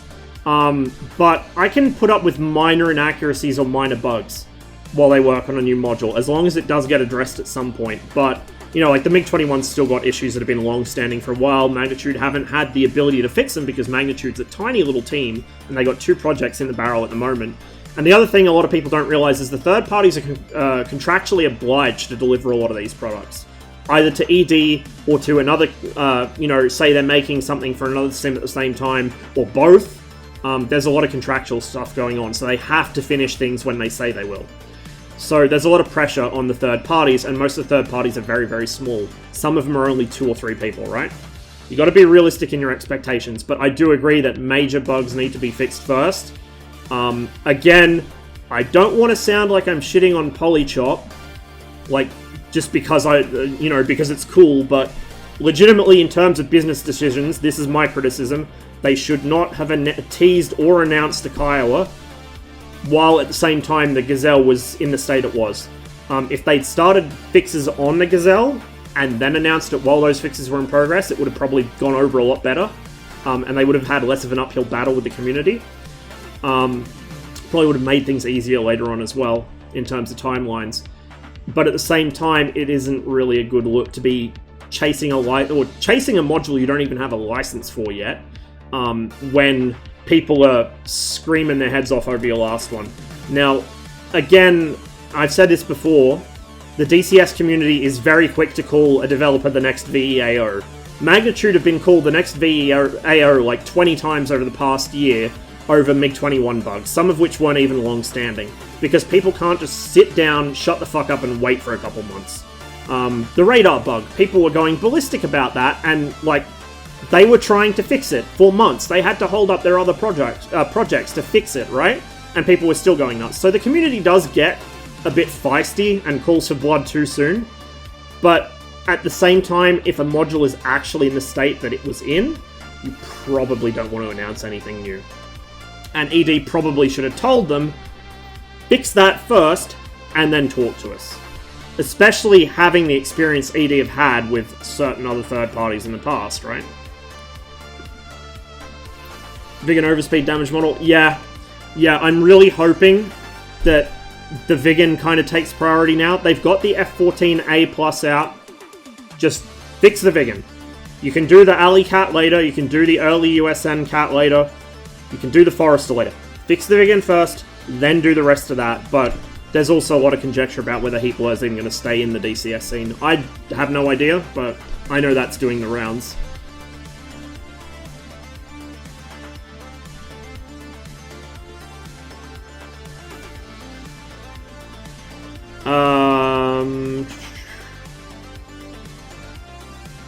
Let's see. What hours is there? I'm lacking context. Do you mean what time is it here? Or was that a question directed at something I said half an hour ago?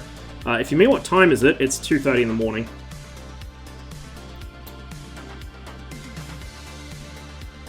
I gotta give the Car 50 another try. I'm sure I will learn to deal with it eventually, it's just so bizarre. And that is a helicopter that's bizarre, not just because of the coaxial layout, but because of the way the flight controls in it work. It's a really interesting helicopter. And if you guys want a history lesson in the Car 50 and why it is the way it is, and also why a lot of what people say about it is wrong, ask Lazy Seal.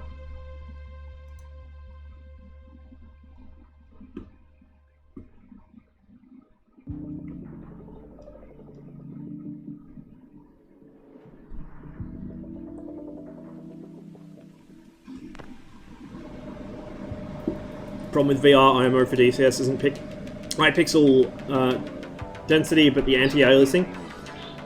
Is that what makes it look like they're screen tearing? Because I've seen that on Davies' videos, and I've seen it on Grumpy Finn's stream, but a whole bunch of other streamers don't seem to have that issue. Is that the AA? Because I just assumed it was like a sync issue or a frame rate issue.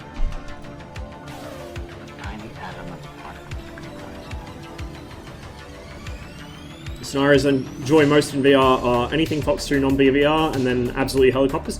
Oh yeah, the helicopters in VR would be incredible. It would really help in the Mi 8 too, give you a really good sense of its size.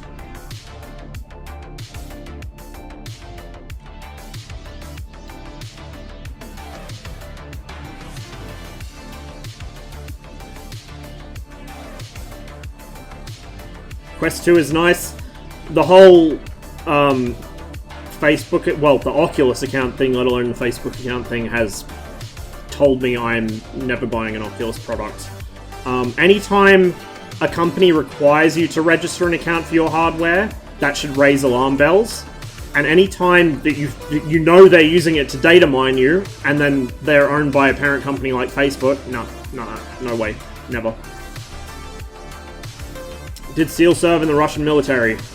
You probably want to ask him that. I don't believe he did, but I don't know if he would want people to know the conditions about it, so I'm not going to share it. Talk to him about it, basically, but he knows what he's talking about.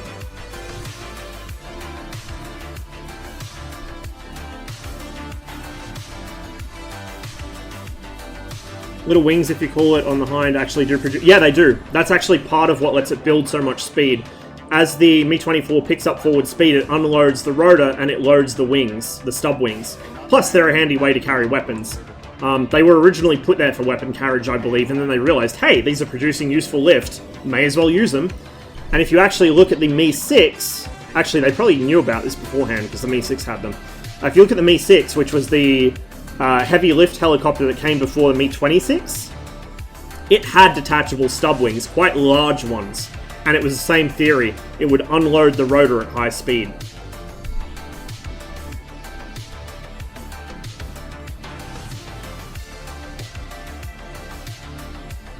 Kilo speed isn't based on power, it's... Yeah, there you go. I'm bound to get something wrong on helicopters. It's probably why I avoid the hell out of them in real life. Speaking of retreating blade stall, I tried to make the Huey and the Mi-8 do it earlier, just in the course of my science. And I discovered that unless I took a massive power dive, I couldn't do it. I had the Huey rolling so hard to the right, I had to trim the stick full. Was it rolling right or left? I think it was rolling... No, it was rolling left. So I had to trim it full right.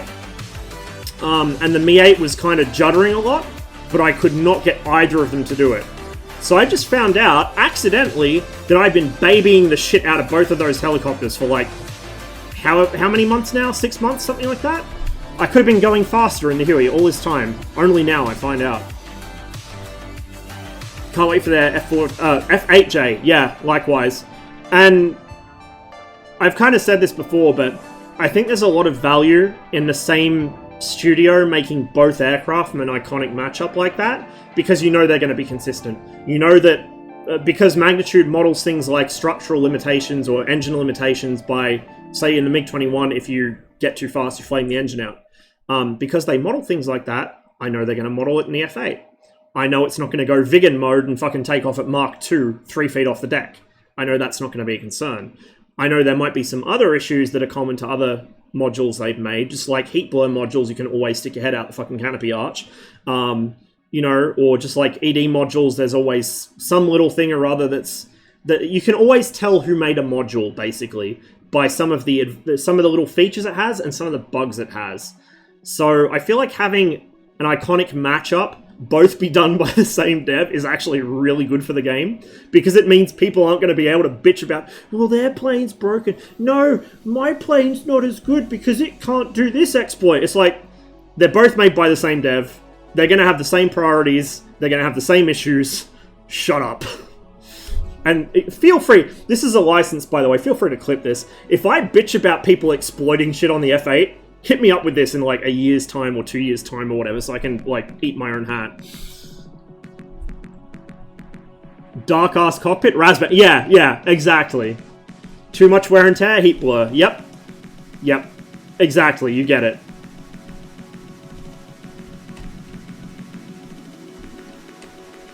Let's see how the Car 50 and the Mi-8 are in VR as well. I'd imagine the Car 50 is pretty cramped. It looks cramped.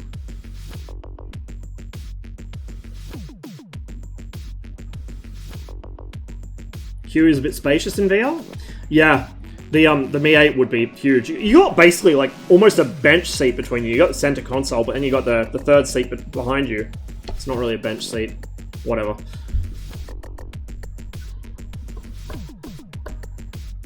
I think my delivery driver fell asleep.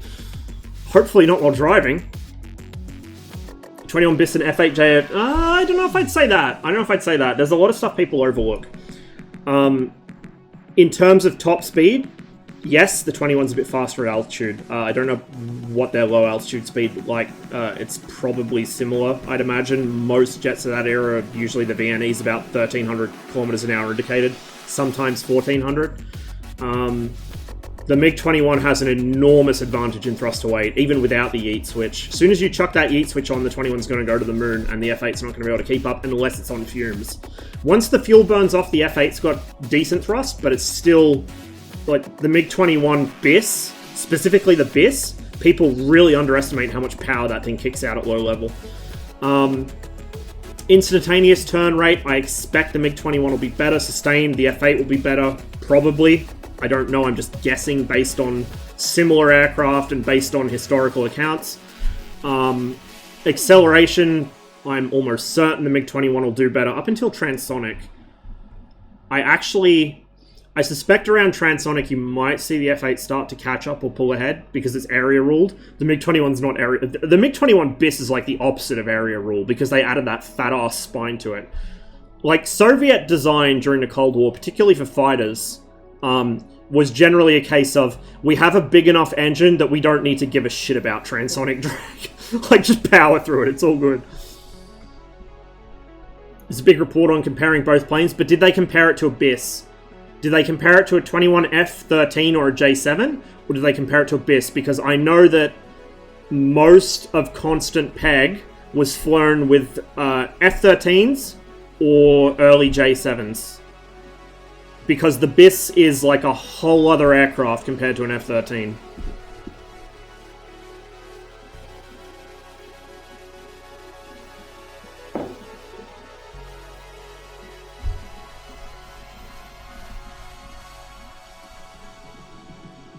No idea, it was a BIS out of the top of my head. If it was a more... See, I don't think so. I don't know for sure. I don't know for sure. But I don't think the Americans even had a BIS until after the Cold War was done. And well after the Crusader was out of service. The only place they would have got a BIS while the Crusader was still in service would be if one defected from the Soviet Union, Hungary... who else used it? USSR, Hungary, Bulgaria had some. The DDR had some. The Poles didn't. I think the Poles only took up to the MF. The Czechs only had up to the MF. The Romanians had MFs. I think the Romanians got a couple of BIS, but I don't know if they got them before or after the end of the Cold War. Yeah, the BIS was not very common outside of the Soviet Union until a bit later, I think. No? Okay. Because I know that there were two BIS that were upgraded to, like, Lancer 2 standard, but I assume they got them after the end of the Cold War. No, they weren't. They were part of the Warsaw Pact. They weren't part of the Soviet Union. Like, the USSR specifically, it was, depending what year, it was either 15 or 16 Soviet Socialist Republics, which were all the USSR, right? It's a union. It's 15 or 16 different republics. And then you had the Warsaw Pact, which was aligned with the Soviet Union, and a lot of them were basically puppet states, but they weren't part of the Soviet Union. The Soviet Union could basically control them through military means, through Comecon, which was the like mutual economic aid sort of thing that the Soviets ran for other communist nations. The same way the US basically strings its allies around, you know? Same thing.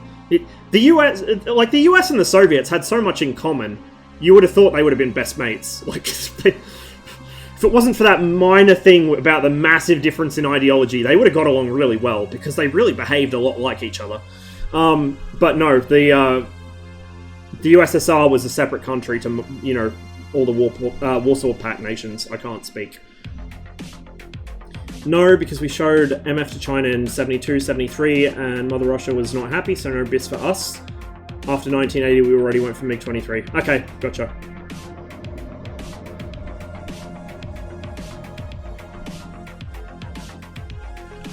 Tried the F5 in VR yesterday. Surprisingly, a small cockpit too.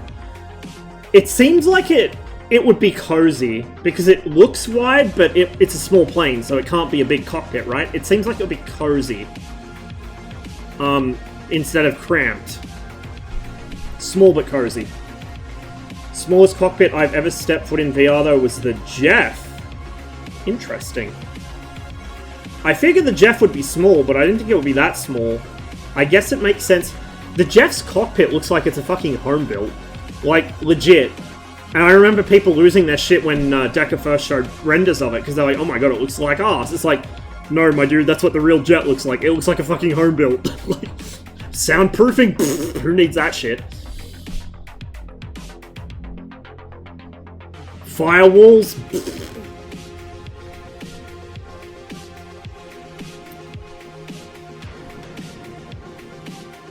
MiG-29, point and case, simple power.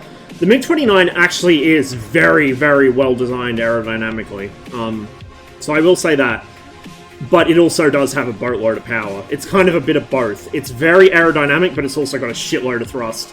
Off the top of my head, the only fighter the Soviets built that I can think of that was strictly area-ruled, and I don't even think it was strictly area-ruled, I think it was loosely area-ruled, is the Su-15, and that was a fucking interceptor.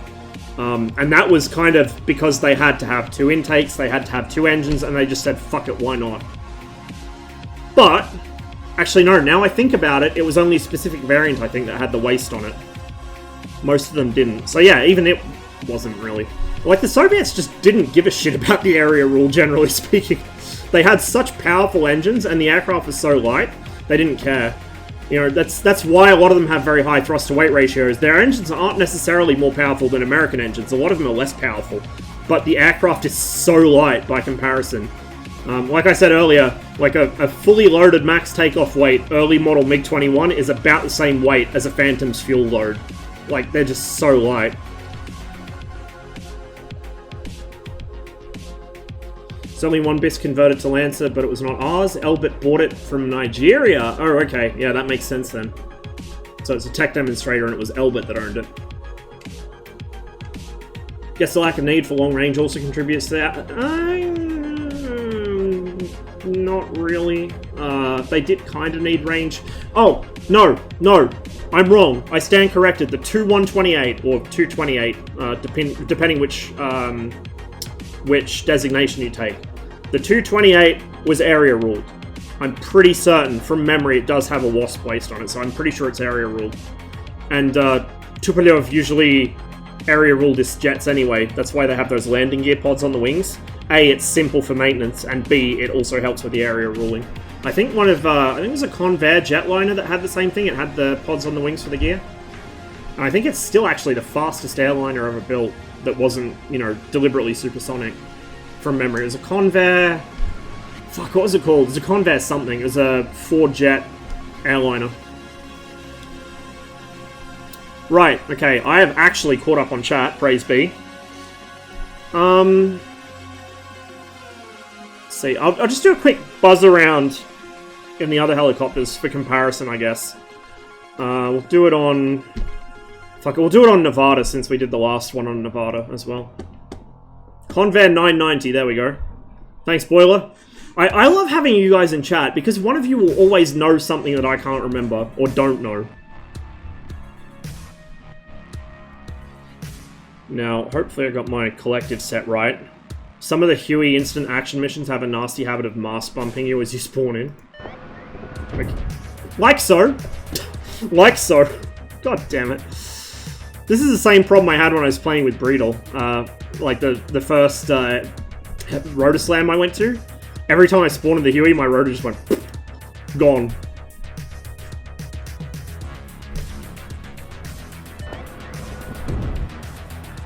Why are you doing this?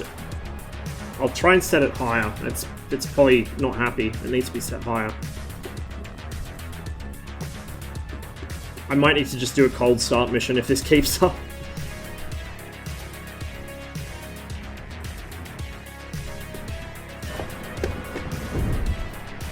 Bruh.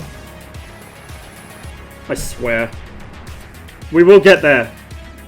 I got it working earlier. I'll just set it to, like, right against my D10 and hopefully it'll be fine. I think I'm reducing the collective too quickly when I spawn in. Yep. We're good. There we go. Okay, so we'll bring up the control window. You guys should be able to see that. It's in the top left. So, the stick goes... I'm just going to leave the stick neutral, actually, and the pedals neutral to show you guys what it does when it lifts. So I'm going to move the collective about the same way I did in the Gazelle. It's getting light on the skids.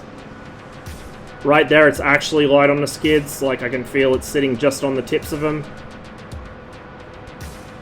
We're off the ground. And it starts immediately trying to move forwards. Because, in the Huey, just like the Mi-8, you need to trim the stick back slightly when you lift. The Mi-8's back and to the right. I think the Huey's back and slightly left. So I'll trim it, like, there. Oh, wait. That's my trim in the Huey. And then we need some... Was it... left pedal? Left pedal in the Huey? Yeah.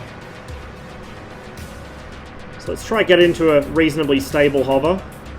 You'll notice how high the collective's sitting just to hover in ground effect at this altitude. I'm at about 60-70% collective. I have no curb on this, by the way. It's just straight 45 degree for the collective in the Huey. I'm drifting a little because I'm a sloppy helicopter pilot. The Huey doesn't have any starboards or any fancy autopilot. It's a very hands-on helicopter. You got to be constantly stirring the soup, as Casmo says. It's a very accurate description of it. So you can see me putting in these little corrections, and now I can hover it. But as soon as I let go of the stick, it starts drifting one way or the other. Let's pick up a little bit of altitude here and get ourselves a little out of ground effect if we can. Oh, one day, my pretties. It has trim. Yeah, you can trim it, but it'll still move. Like, the Huey still kind of wobbles a bit. You'll notice even when I'm flying around normally, I'll have the helicopter in trim, but it does this kind of waddle. I think it might be because of the rotor, like the two-blade rotor, but I'm not 100% sure. We'll try not to encroach onto an active runway. That would be bad for our health. So we're definitely out of ground effect here, right? I don't think there's any doubt.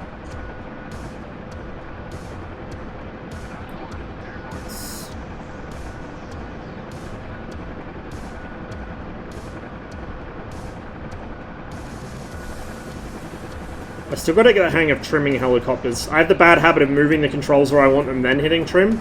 You're meant to hold the trim and then release it when you get the controls where you want, I think. But I'm a pea-brained fixed-wing guy, so it's unnatural for me to do that. So right about here at like 70 to 75%, again, collective, we're hovering out of ground effect.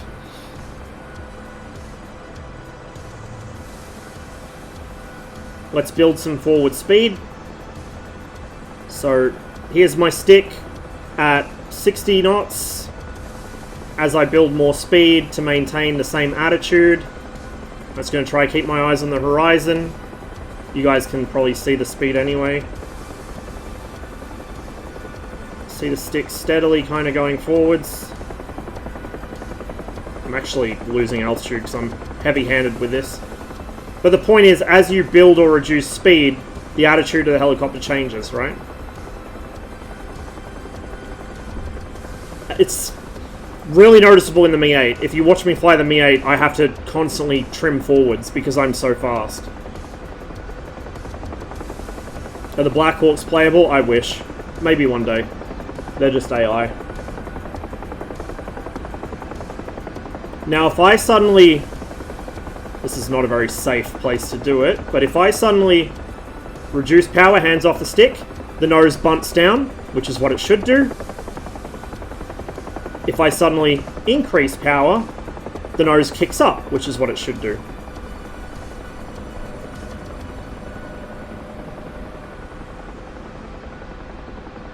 Now, like I said, I tried to cause a retreating blade stall in the Huey to see how it differed from the Gazelle. I could not do it. I could not do it. If I climbed high enough, if we sat here for an hour as I gained altitude and then power dived at the ground, I could probably do it if I didn't bump my rotor off first. But suffice to say, I would not expect to immediately just go straight roll axis only into the ground like the Gazelle did. Now again, because the Huey is a fully hands-on helicopter, there's no starboards. It does wobble around. It's a lot more finicky and touchy than the Gazelle in that respect. Not quite as responsive on the controls you'd imagine, because it's a bit heavier, but like it's always moving. It's always twitching one way or another. The Mi-8 doesn't really do that, because the Mi-8's got a fancy autopilot, and it's also a very big, heavy helicopter with a lot of blades on it. As I understand it, and I think it was Round said this. I'm pretty sure it was Round that told me this, and Round, worked in helicopters in the Navy. He said that, as far as he could remember, it's because of the blades, basically, whether it does the wobbly thing or not. Like, apparently more blades equals more stable, but I don't know. I can only repeat what I've been told or what I've read when it comes to helicopters. I have no real innate grasp of rotary flight. Like, fixed wing is intuitive to me. I already kind of knew the basic feel of it, if not the actual scientific basis of why it does things. I knew what it did, just kind of since I was a kid. This is black magic to me. I struggle to understand this even after reading the science.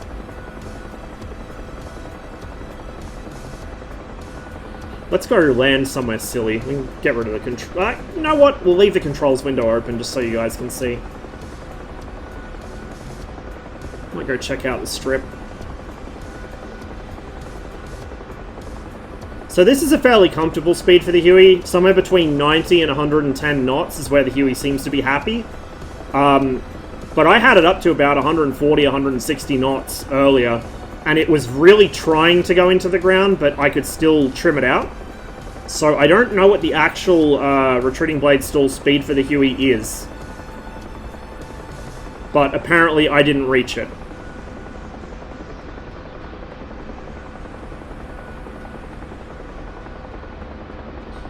What it's doing, Jazz, so the throttle is set to a certain setting. So the engine's always running at a certain power setting. What it's doing is the angle of attack on the rotor blades is changing. Like, that's pretty much how a helicopter does everything, is through changes to rotor blade geometry, not things like engine power or whatever. I can't really fly and explain it at the same time, and I have a memory like a sieve, so I've forgotten most of it, but it's all rotor blades. And you have a whole bunch of different effects, like, so for instance, because the rotor is essentially a gyroscope, it's a rapidly spinning disc, you get things like gyroscopic precession. So everything that happens on a gyroscope, like if you initiate a change at one point on the gyroscope, you'll see the effect 90 degrees later along its rotation, which is the same with the rotor blade. Instead of, say, if you want to affect a change in flight attitude by moving the pitch of the blades, you don't do it in the direction you want to change the flight. You do it 90 degrees before that direction. So say I want to roll right, the pitch changes in front of me. If I want to roll left, the pitch changes behind me. If I want to roll, or if I want to pitch forward and fly forwards, then it happens 90 degrees up spin, basically.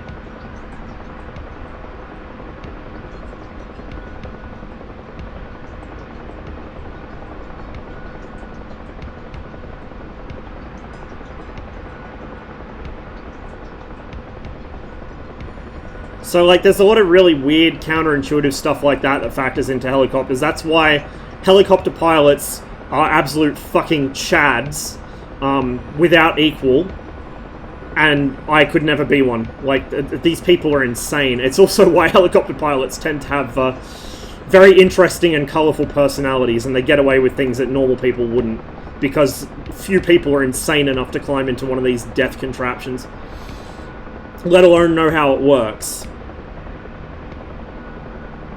No, this is the Huey, Steve. This is the Huey.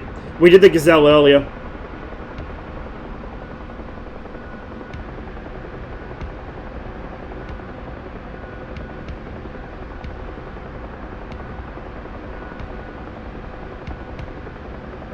It makes a collective change, but it doesn't change all of them to the same amount, as far as I'm aware. It changes certain blades to a certain pitch and the others to, like, you want, say for instance, you want to go a certain direction, you want more lift one way than the other, right? So it adjusts the pitch of the blades constantly to account for that. And likewise, you've got to account for the fact that the blades on the the side of the rotor that's coming forwards, they're generating more lift than the ones that are retreating. That's why it's called retreating blade stall. And that's why it's the speed limiting factor on a helicopter.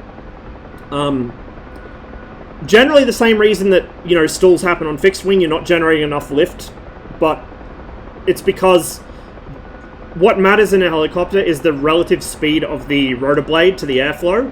Same as in a plane, the relative speed of the wings to the airflow. That's why, for instance, all of your instrumentation, all of your limiting speeds and stuff, unless it's a Mach speed, like a Mach limit, all of your VNE, all of your takeoff speeds, landing speeds, all of that, they're given to you in indicated airspeed, because indicated airspeed is the only fucking thing that matters. That's how fast the actual wing thinks it's going.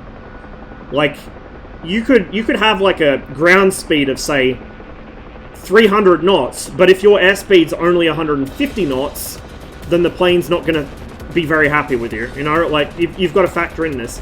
And it's the same thing in a helicopter. The side of the blade that's coming forwards is generating a lot more lift at high speed than the side that's retreating. And so you've got to balance that out, basically, by changing the pitch to try and make it somewhat even. Which is why the blades tend to not be sitting level at high speed.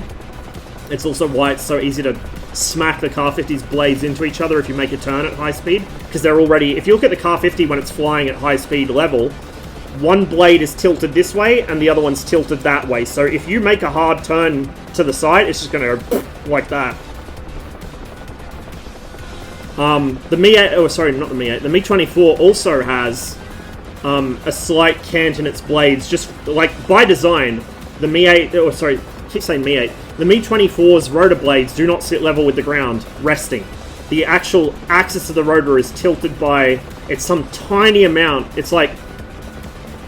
It's less than 5 degrees, I'm pretty sure. It's like 3 degrees or half a degree or some shit. It's very, very little. It's enough to see, though, if you look at it from in front. And that's part of the reason it's so good at going fast, is because it has that little bit extra to account for it. But yeah, so because your blades going away from the airflow are generating less lift, you reach a certain speed where the tilting mechanism, the swash plate of the helicopter, can't pitch those blades correctly to account for it anymore, and so you lose lift. And again, because of gyroscopic precession, you're losing lift on the right side, but it affects you by the time it hits the tail. So the helicopter will kick upwards and then it'll roll. And if you noticed on the Gazelle, it just immediately rolled right. There was no pitch element to it. It just rolled right and it didn't even corkscrew. It just rolled in, pure roll. That's not what you expect, because yes, it's stalled on the right-hand side on the retreating blade, but because you've got that gyroscopic effect, it affects you at the tail of the helicopter. It's always 90 degrees that the effect takes place from the cause. No, I haven't, Jazz. The closest thing I've done to that was I did a few flights of the Little Bird in Arma 3 with the AFM on, but that was with keyboard and mouse, so it was an experience, let me tell you. I might try it again with my stick hooked up. We'll see how it goes.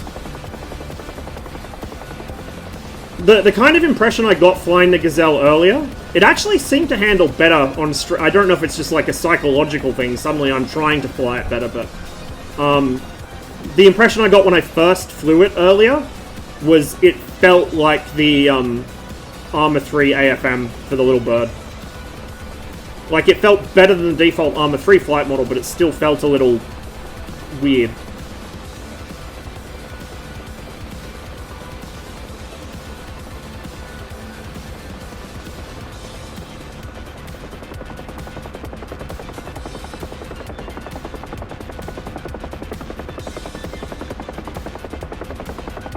Oh my god, Brand! Is there a Macca's around here somewhere? We need to do a cheeky Macca's run.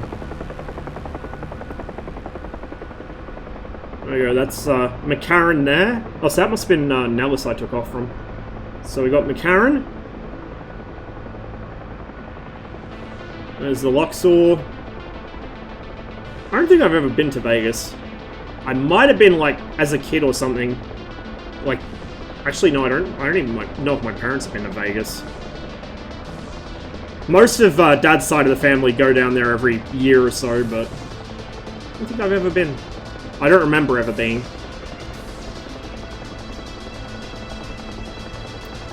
I know, right, Steve? It is the worst thing I've fucking ever seen. Like, I've watched full-on, in-depth videos of the First Chechnyan War, and they made me less depressed and less fucking... less, fearful for the destiny of humanity than watching that fucking video did. It's so fucked, dude. Like, yeah, let's take streaming, which is something that... I mean, yeah, you can make a job out of it, but let's take something that... The reason why streaming is enjoyable is because you can do what you want, when you want, your own hours, and just chill. Let's take that and make it a fucking office job. And then have, like, obnoxious brand name sponsorships. And make you stream from a jail cell, basically. And the pay as a streamer, even if you're like a full-blown literal pro streamer with like a gazillion fucking subs, that's still not really the kind of stable pay where you can take a day off. I've noticed even a lot of partners who have, like, they must have a reasonably comfortable income. A lot of them feel pressured not to take a day off. It's really worrying. Really, really worrying.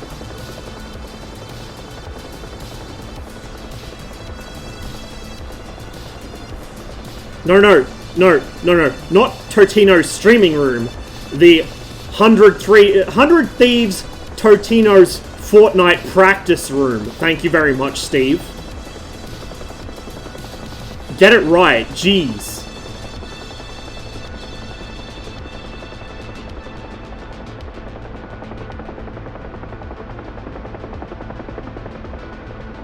Oh.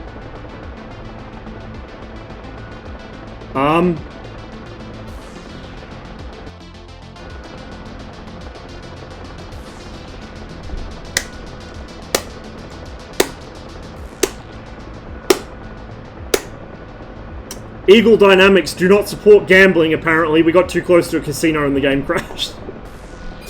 Oh my god.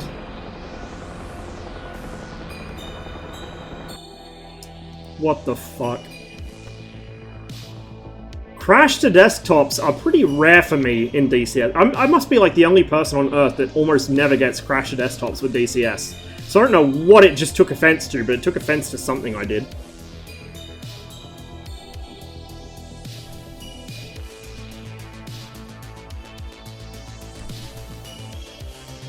After Kyle will release, Polychop will revamp the Gazelle FM. Yeah, I know, and that's good. That's a good start.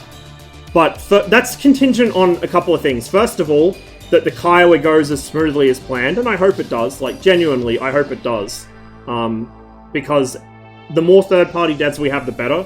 So I don't want to see Polychop get fucking yeeted. I want to see them be able to learn from past mistakes, improve their processes, improve their products, and do well. Because no one's fucking perfect, right? So I really hope the Kiowa comes good, and then I hope they're able to dedicate that time to fix the Gazelle. I just hope that they, like, don't get shy and decide to make a few tweaks here and there. Just, you know what? Fucking rewrite the whole thing. Take everything you've learned from the Kiowa and just rewrite the whole thing, flight model-wise. It's going to be a longer overhaul. It'll probably take longer to do. It might bring up other issues, but I think a lot of people will be more grateful if they do. Anyway, that's the Huey. You know what? I kind of feel obliged to do that again and at least try and land it. Let's try, Harbor Tour, that sounds good. Let's try that. Since apparently we're not allowed to go check out Vegas.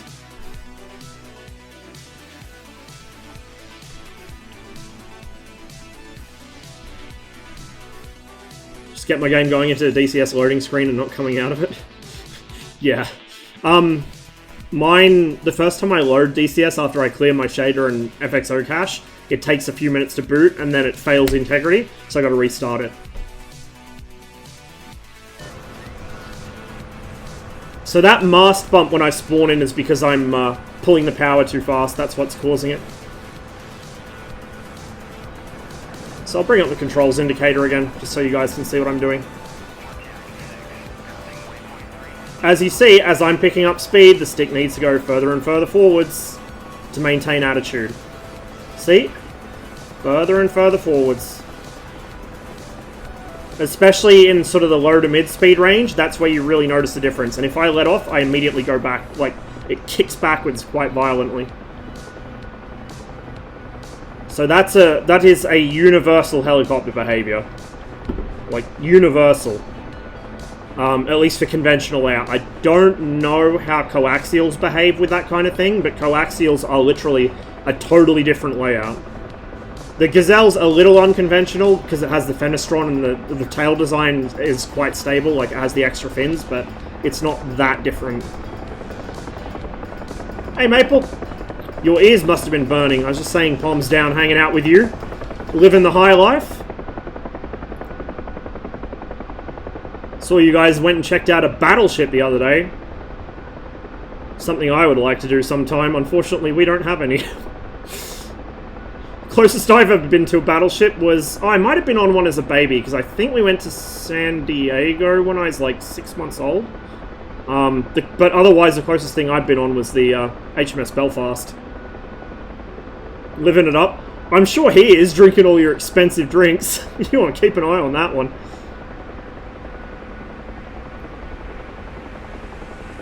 Awesome progress on the war wagon, by the way. I can't believe how quickly that's coming together, dude. Cannot believe how quickly it's coming together. 16-inch guns, yeah, man. Big boys. Just imagine, actually, like, I've seen videos of them being fired, filmed from the ship and from nearby ships. But could you imagine standing on, like, the fantail of an escorting destroyer as those things go off? Fuck, that must have been a hell of an experience. The wonderful feeling of all your insides turning to soup. 16 sim pit done in a couple days? Damn, son. You guys are killing it.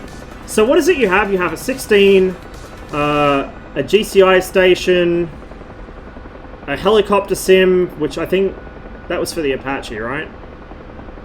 And then the F-14. You guys have got so much here. I think I want it to. Like, so much stuff. I thought you were just going to do, like, a couple of pits, but you got, like, one of everything. It's like the fucking Noah's Ark of flight simming. 7th, we ordered helicopter controls. Yeah, because they're all coming out now, like all the custom collectives and stuff, I've noticed. Now that there's a dire shortage of conventional HOTAS.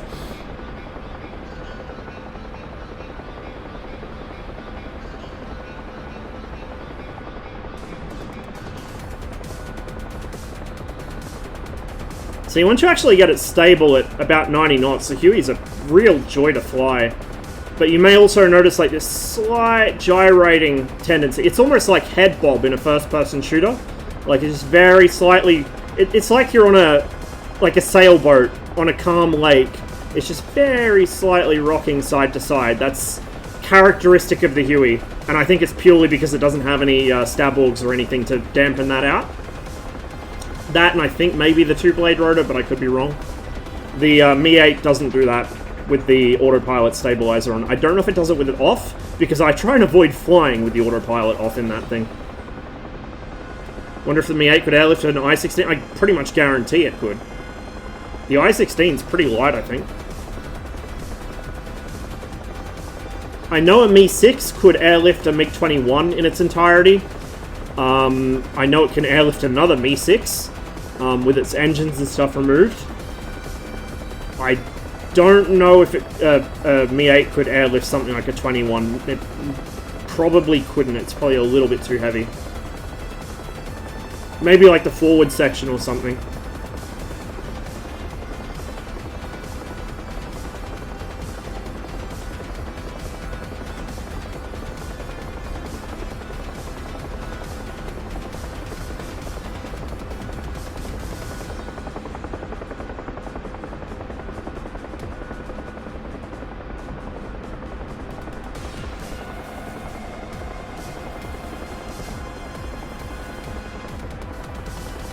Found my landing spot. Pull the power off a little. Gotta retrim it.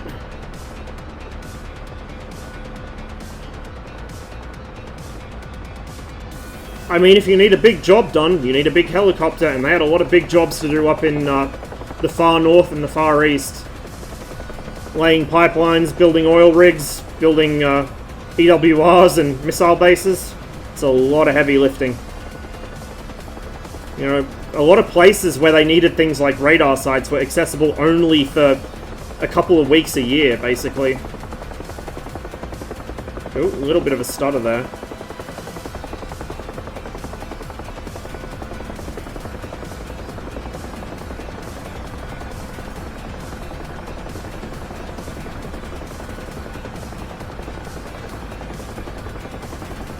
Coming down a little bit fast. I'm actually kind of overshooting my landing site here, my planned landing site. So we'll go around I've still got to work on my landings, particularly in the Huey. And I tend to misjudge when to start my descent, so I come in too high, and I have to do this bullshit where I'm spiraling around the target, or not target, the landing site while descending. That's usually how I get myself in trouble with VRS. The Huey can power out of it when it's lightly loaded, but the Mi-8's a little slower to pick up.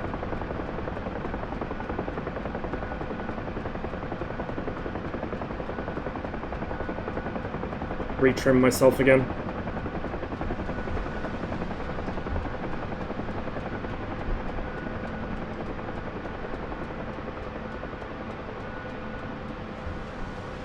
I'm also quite bad at coordinating my my hands and my feet, which is an issue in real life too when I fly. Thankfully, with fixed-wing aircraft, it's slightly less bothersome than with helicopters. It's still an issue, but it's not as severe.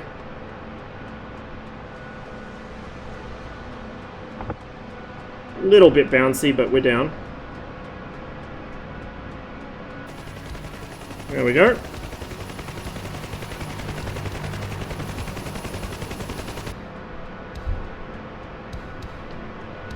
Pick up again, land somewhere else. Might take it back to the airbase.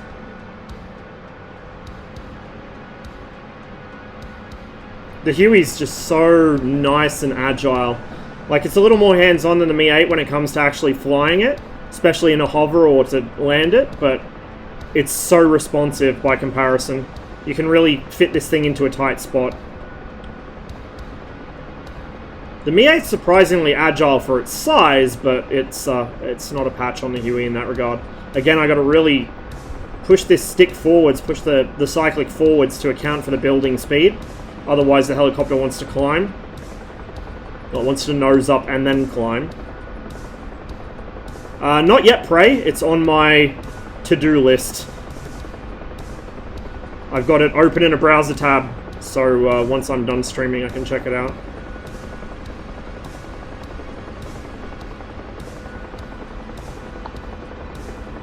I've been slowly clearing my backlog of videos. I was just watching Dalnice, which is a Czech, like, sort of training slash info video from 1980. Czechoslovak, actually, not Czech.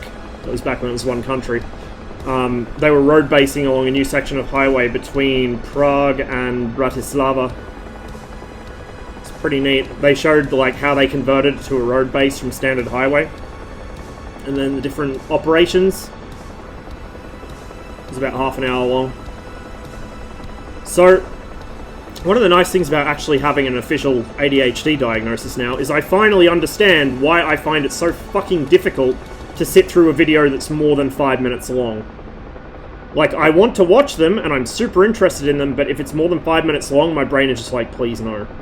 And quite often I end up watching videos in chunks, so watch 5 minutes of one video, then 5 minutes of another, then 5 minutes of another, then go back to the first one. I've been doing that for a while, and I had suspicions, but I wasn't quite sure, and now I know.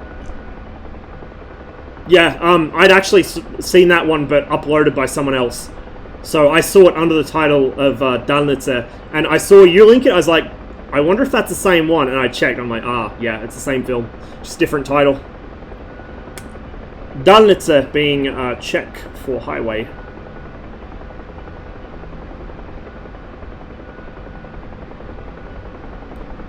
Just get a second opinion, a third opinion if you need one, and a fourth and a fifth.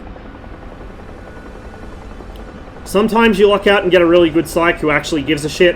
Sometimes you get one who's just there to kind of earn their paycheck and tell people, oh yeah, you know, whatever. I'm sure you're just a little bit depressed, you'll get over it. I saw one in town here who was a bit like that. I like kind of laid out a bunch of my current severe problems, the ones that actually affect me now, rather than, you know, shit that's not really that relevant. And he's just like, oh yeah, well you seem a bit depressed and maybe a bit anxious. If you think you need to see me, you can come back. Do you have like a psychologist? And I'm like, yeah. It's like, oh, I just keep going to your sessions. It's like, well thanks, that was fucking useful. Good waste of $300. Excellent. My sister's first psychiatrist appointment as well.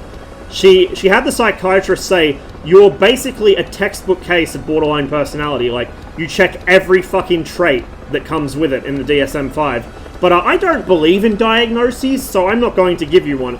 And it's just like, my sister lives in public housing. She can barely afford fucking food. And she just blew a shitload of money on an appointment which she got nothing from, basically. So, unfortunately, when it comes to the medical profession, there's people who are really good and are in it for the right reasons, and there's people who are in it just because they know it makes good money, and it's a prestigious job. And I've had enough experiences with the latter, which kind of persuaded me not to go to a doctor unless I really urgently needed a prescription or I thought I was dying.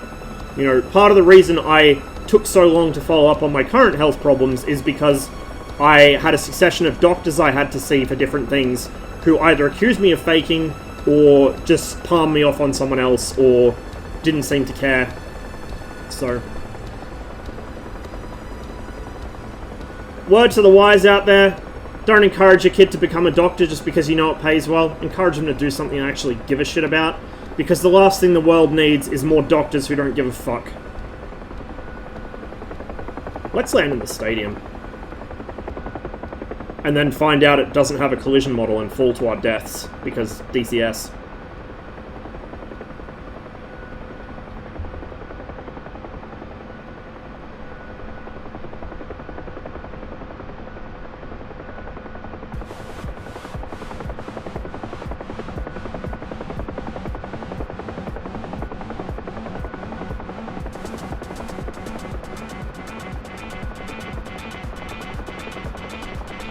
Public system here is hit and miss, but so's the private system, honestly.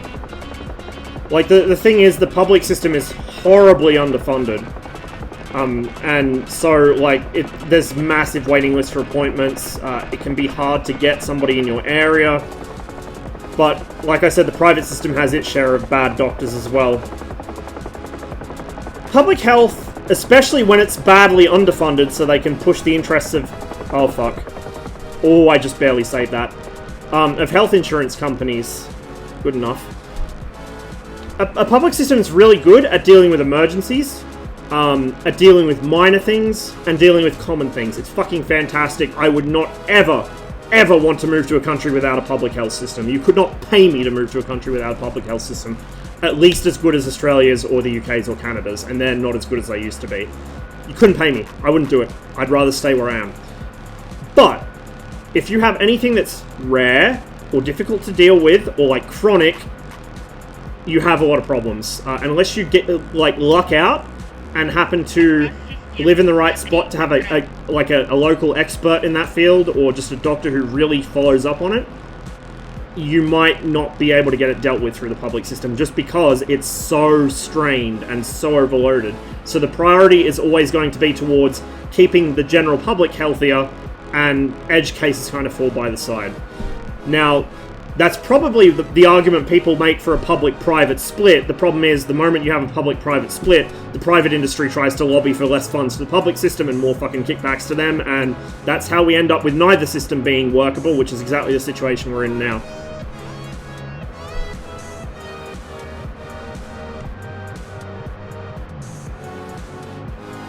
Been dealing with doctors for the last 2 years. Had no option but to return to work last year, but I just keep hurting myself more. That shouldn't be a thing, man. You should not have to go back to a situation which is going to make the problem worse. Like, it just shows how little of a fuck our society gives about people with disabilities. Like, they pretend one day a year that they care on whatever, you know, the day for International Day of whatever disability, they pretend they give a fuck and they donate, like, pocket change to charity. 364 and a quarter days a year, they don't give a fuck. It's so bad. It's so fucking bad. And it's, like, it's really awful how ingrained it is, too. Like, you know, people say, oh, they're lazy, or, you know, oh, they're a slob, or whatever. Like, people generally aren't willingly lazy or a slob. It's because there's something going on there that you're not seeing, right? So, it gets in your head. Like, even I've had co-workers that are like, oh, they're fucking lazy, and then afterwards I've realized, no, they had their own shit going on just like I do. Except I'm the kind of person that works myself to destruction because I'm a fucking moron, and they at least had the sense not to do that. Nubika and that Nick dude. Thanks for the followers, guys. Good to see you, Nubika. Hope you're having a good time. Hope Hanukkah went well. Don't have raids on. I should do. There we go. There's the raid. Thanks, man. Appreciate it. Hello, Rapid Leader. I thought you might come in from the sun. Hey, Ice Cream. Didn't celebrate it. See, my family celebrate Christmas, even though we're all atheists, and we technically aren't even Christian, but we just, like, free holiday. We'll take it. We're from the diaspora, and we're so well integrated, I didn't even know that our surname was Rosenberg instead of Ross until I was, like, 25.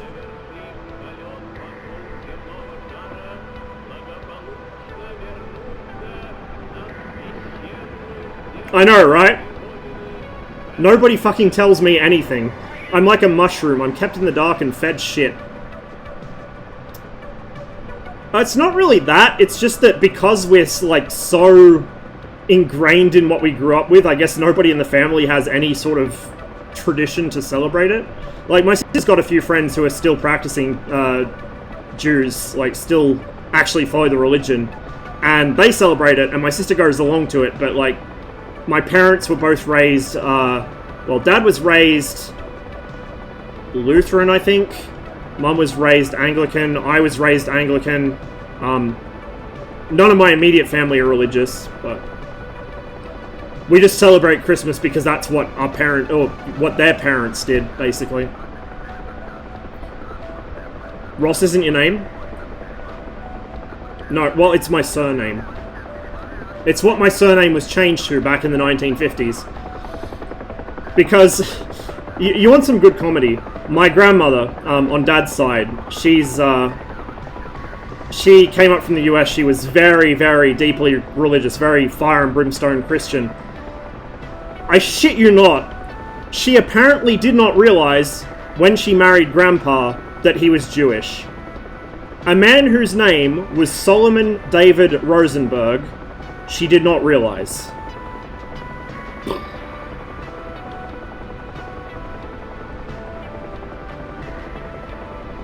But yeah, it was changed after my dad was born, and I think it was because his older sister, who I'm sure she's not going to watch this, but I'll be diplomatic. She tends to have strong opinions about what the family should do, and kind of waits for everyone else to fall into line. Let's just put it that way. She apparently wanted to fit in better with the other kids at school, so she insisted that the name be changed. Didn't know it. I think she legitimately didn't know. Like, honestly, I think she legitimately didn't know. Because, she was always, like... Grandpa never really got to express the fact that, you know, he was actually a practicing Jew. Ever. Like, I didn't even know until after he died. He's buried in a Jewish cemetery now, but I did not know, because he just went along with whatever Grandma did. Clever. Good at blending in, because I guess you have to be by necessity. It was actually kind of sad. After Grandpa did die, and they printed the obituary, a lot of people who were close friends of my youngest uncle started up with some very impolite jokes, to say the least, amongst other things. Like, they'd grown up with him, they'd known him all their lives, but just because they found out, that was the treatment that our family suddenly got from them. You gotta be good at blending in when everyone else wants to fucking kill you, I guess. Which map is this? This is Caucasus. We're up at Novorossiysk, I think. Just free flight? Yeah, I'm just kind of bullshitting around in the Huey while I talk to chat. Oh, I saw it was my first name. I also tend to use it as my first name. Like, legitimately, I use my own first name so little that I actually forgot what it was for a good 6 months, because the only people who ever refer to me by my first name basically are my parents. So when I moved out, nobody used my first name anymore, and everyone just called me Ross because it was easier, and because it was the name I referred to myself as, And also because at the time I was in the Army Reserve, you know, you don't have a first name in the Army. Basically. We even had two brothers in my unit, and we didn't use first names to refer to them. They were the Law brothers. And there was Good Law, the older brother, who could get us into the local sort of upmarket club and get cheap drinks for us because he worked there. And then there was Shit Law, who was the younger one that was a bit over-enthusiastic and ran his mouth a bit and couldn't get us cheap drinks. So we still referred to both of them as Law. The differentiation was Good Law and Shit Law. And just on the off chance Shit Law is watching this, you were an alright dude. I'm sure you probably heard someone call you that. But, you know, it is what it is. I think I was... It depended who you asked. I was either Harry Potter... I don't know if they... JD had a nickname for me. He called me Harry Potter. I don't remember anyone else calling me anything other than Ross. What about my sister? I just use her first name. Well, her abbreviated first name. Why Harry Potter? Glasses? Glasses and like I was really skinny. I'm still pretty skinny, but not as badly as I was.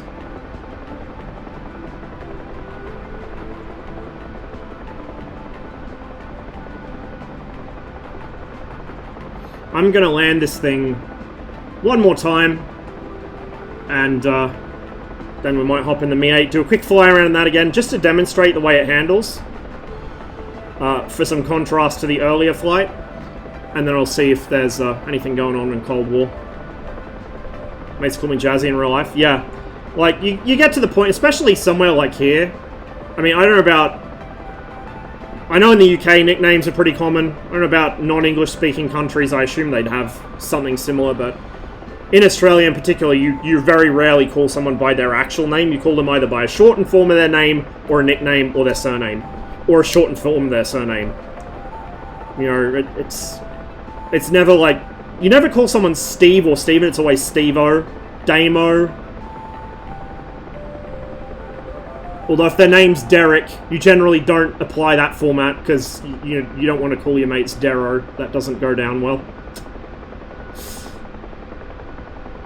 Me and the Huey, what's happening with the world? I'm trying to explain some differences in the helicopter flight models to people, but also I just like flying the Huey. I don't do it as often as I should, to be honest. Which of these boats is challenging but also safe for somebody of my monkey-level helicopter skills? Maybe like a container ship or something, one of the coastal barges. We'll try that one. It's my favorite helicopter in DCS. Probably the Mi-8. Just because it's fast and it gets some hilarious weapons. I do really like the Huey though. Like, I really, really like the Huey. It's just that the Mi-8 gets me where I'm going in a hurry, and some of the things you can stick on it and kill people with are just hilarious. The Gov 8700 pods, I think, are my current favorite weapon in the game, just because of how stupid they are. We tried the Camov once or twice. I've owned it for a very long time. I got gifted the original Black Shark module before DCS was even really a thing, like Black Shark 1. I just never really flew it, because at the time I didn't have a working HOTAS. And by the time I did, my PC couldn't run the game, and also, you know, helicopters are kind of bizarre and scary to me. So, I have flown it a couple times since then, but I haven't flown it much. I find it very difficult to kind of figure out how it flies and how to start the thing up and such. Oh. Need to trim.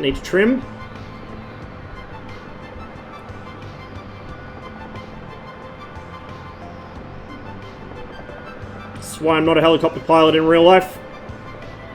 I'll watch my tail boom on that mast or whatever it is. Oh, no, not that much power. Just a little creep forwards, Oh, bad noise. Expensive noises. I mean, it kind of counts. Uh-oh.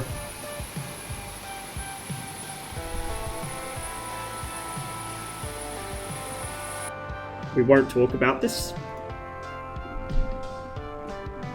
I missed with my back skid. I thought I was over it, but I just missed. Okay, let's go Me 8.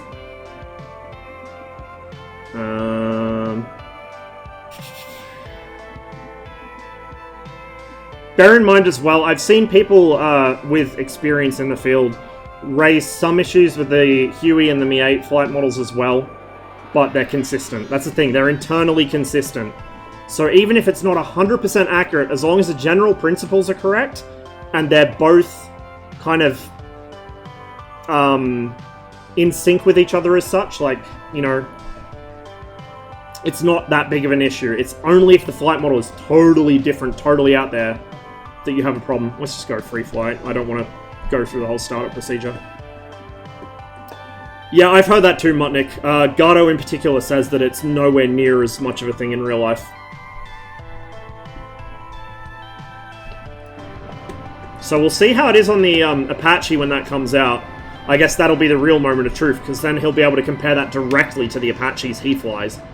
You know, it's one thing to say, oh, I fly helicopters, and this helicopter of a totally different type that I've never flown shouldn't be doing this, but like the general principles are the same, but all aircraft are individual, even within the same batch, let alone type. But having someone who's flown that type in real life then come back and say, this doesn't feel quite right, that's a really firm thing. So while I suspect he's probably right in general, having him be able to say definitively, it's not this much of a thing in the AH-64, that would be a real, like, yep, that confirms it. So I'm waiting to see what he says when the AH-64 comes out. 40% fuel's good enough for what we need.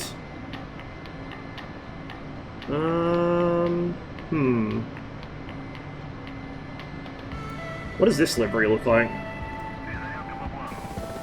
Ah, it's that green one. Okay, let's stick with that. So the autopilot stabilizes on, that's that thing there. I'll open up this control window just so you can see what I'm doing with the controls. It's a little bit of right pedal in the Me 8, and then back and right slightly, I think, for the cyclic.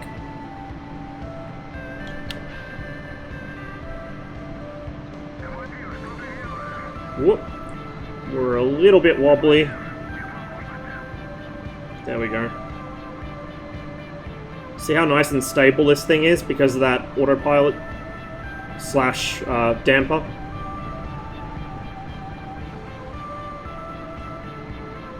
Now let's see. I should have actually hovered it in ground effect. We'll do that now.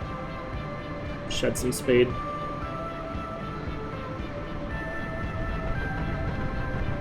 The engine's on the English Electric Lightning synced. Usually I think it was the bottom engine lit first into afterburner, and then the top engine would follow about a second later. And you wouldn't have any issues with asymmetric thrust either, if you only lit one in burner. It's one of the advantages of the layout. The disadvantages with it, it made it difficult for maintenance, and also flammable liquids tend to leak out of jet engines, and so if you had a leak from the top engine, it would potentially set the bottom engine on fire, which was a bit of an issue with the Lightning.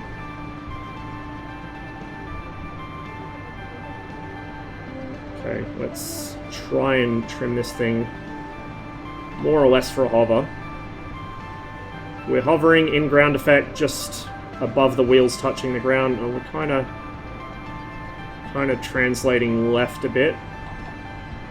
There we go. So we're sitting at about 45-50% collective, but the Me 8 has a boatload of power, and I'm only 40% fuel. Clean configuration. I do have the stub wings on, but I'm no weapons, and 40% fuel, so I'm very light for a Me 8. Normally, if I was full, I'd expect to be hovering at something like probably 60-70% collective. And this thing is twin engine, the Huey's single engine, the Gazelle's single engine.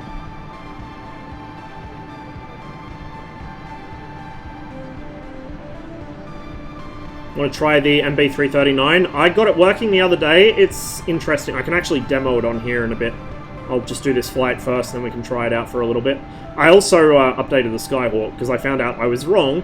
It was indeed out of date. That's why my gear wouldn't come up the other stream. So, yeah, that's now working.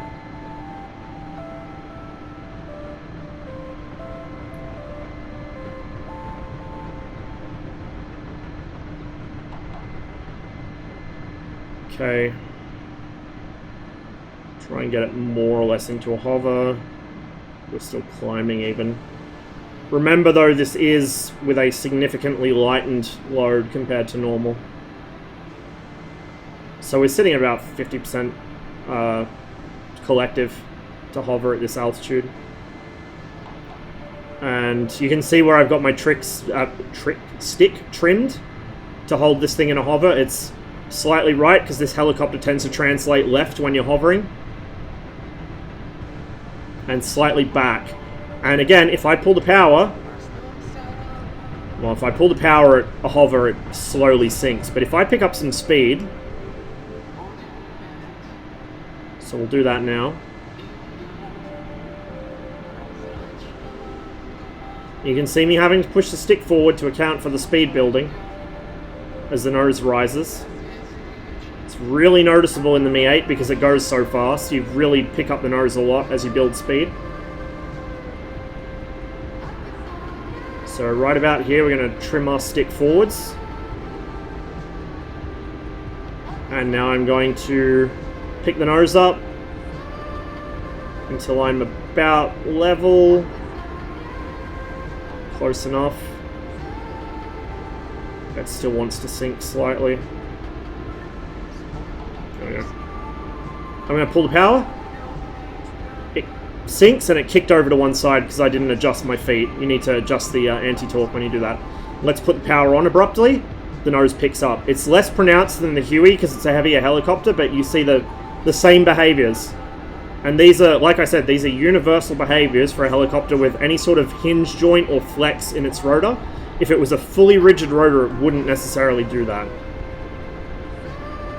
Which is something I learnt through watching that Eric Scott video. Again, the guy works in helicopter controls, so, you know, I'd expect him to know what he's talking about.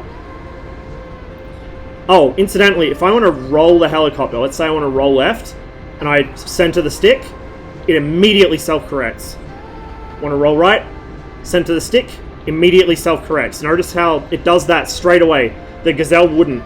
You could, like, the Gazelle was flying literally center stick the whole time. It was, that's why I said it feels more like a fixed-wing aircraft control system.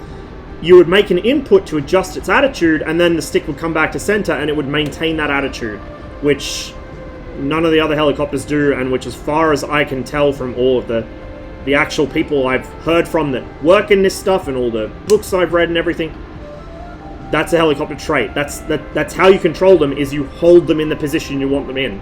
You know, that's why helicopter sticks have this trim where you essentially recenter the stick where you set the trim. And they generally, you know, they don't have the centering spring tension on them to center. They have the centering spring tension to the trim position, like they do. That's also why, for the helicopter modules in DCS, it's generally better to have a force feedback stick with no springs in it.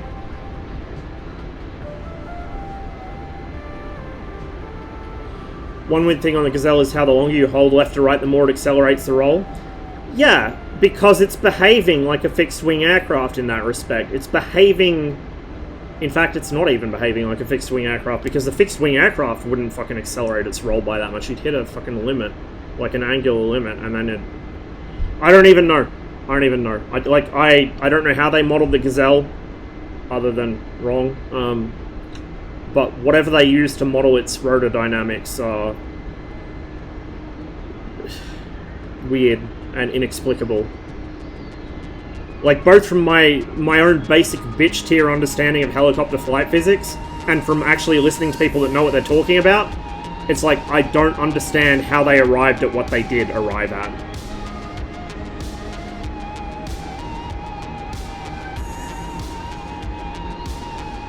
And I think, like I said, that Eric Scott video, which I think is probably in my Discord about 4 or 5 times, that video is a really good go-to resource if you're wondering, like, what exactly is wrong with it. He's a helicopter flight controls engineer, so he knows what he's talking about. He's comparing it to actual hard data from a US assessment of the Gazelle that show the different stick deflections for different flight attitudes.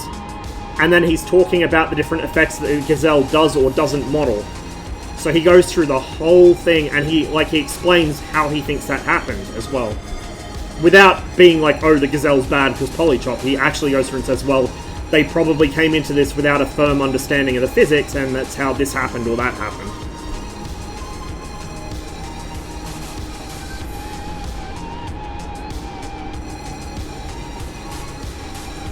I think all of the copters have a yaw trim option. In the special options, they do.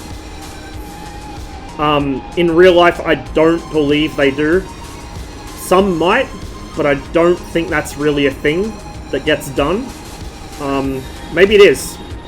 Maybe I'm making life artificially hard for myself by having it turned off in the special options. I know that Mi-24 has a gain switch for the pedals, so it cranks up the friction on the pedals, so you can have them really floppy, or you can have them really stiff. It's like a little guarded switch, I think it is, down low left on the pilot's instrument panel, like in front of him on the low left side, by a bunch of the other guarded switches.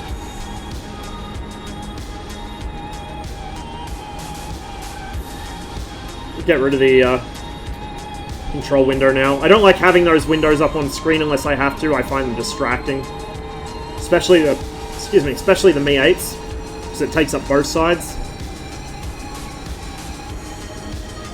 Oh, we have a train! There's no train spotting. I still think one of the most wholesome things I've ever heard in DCS while playing was when I was playing Rotoslam with Breedle and the gang, and Eldor just out of nowhere exclaims, "You can land on the trains!" It was adorable.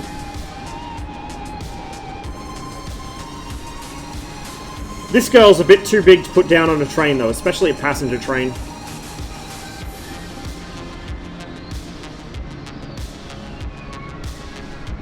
Incidentally, if you guys don't, like, go look through the encyclopedia to check out the different models for things, those fucking train carriages are really detailed. They've actually modeled the interior, like, fully modeled the interior. Obviously, there's a train enthusiast that works at Eagle Dynamics. I don't know who it is, but I appreciate them. You're seen, my friend. You are seen. The superior form of transport is well looked after in DCS. We just need a 3M62 prime mover. Please give me.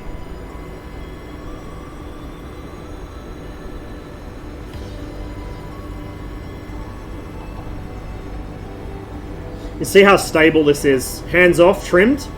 You don't see any of that rocking motion the Huey has at all. It's just dead stable.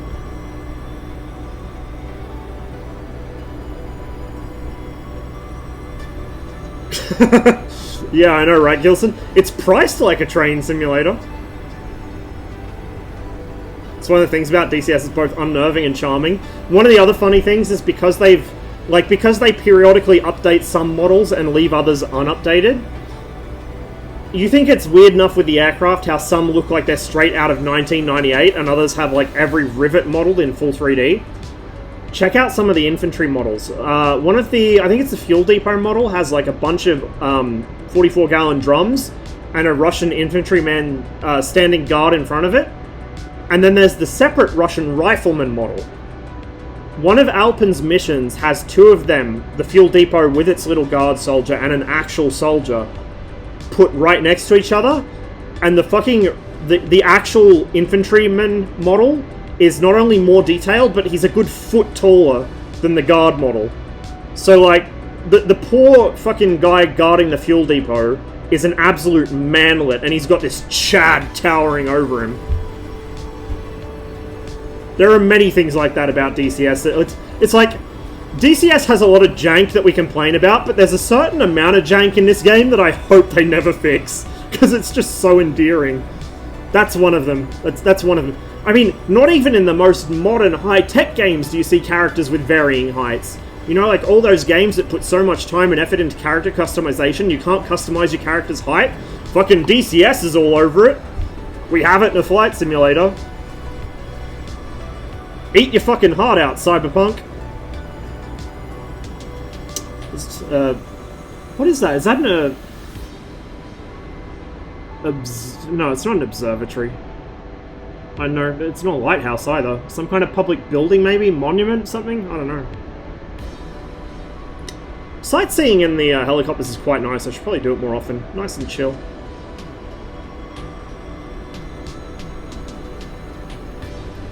Look, they were very ambitious with that game's release date because the board forced them to, because the investors got cold feet. Capitalism ruins everything yet again. But I will say this: the fucking bugs are so funny. Like, God, it's one thing to have a buggy mess of a release, but if the bugs are like legitimate meme-worthy, then sometimes it's actually a good thing. Because no one's ever going to forget Cyberpunk 2077, because the memes will be just propagated forever throughout human history. He's doing it sideways. Oh, man.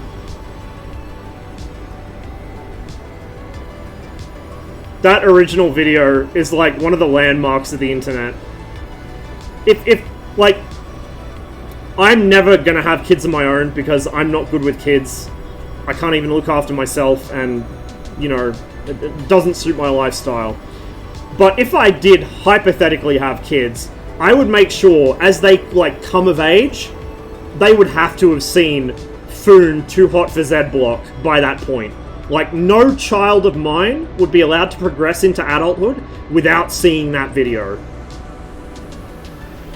Just, like, no way. I couldn't do it to them. I'd be depriving them of their cultural heritage.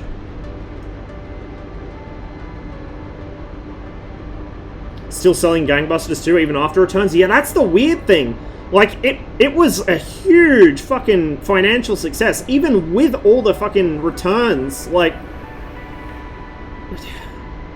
it's another one of those things, like, this is the problem with these fucking, the whole idea of investing money in a project, like, capitalism in general, but let's keep it small today. I don't want to fucking lose my voice again, debating the merits of economic systems.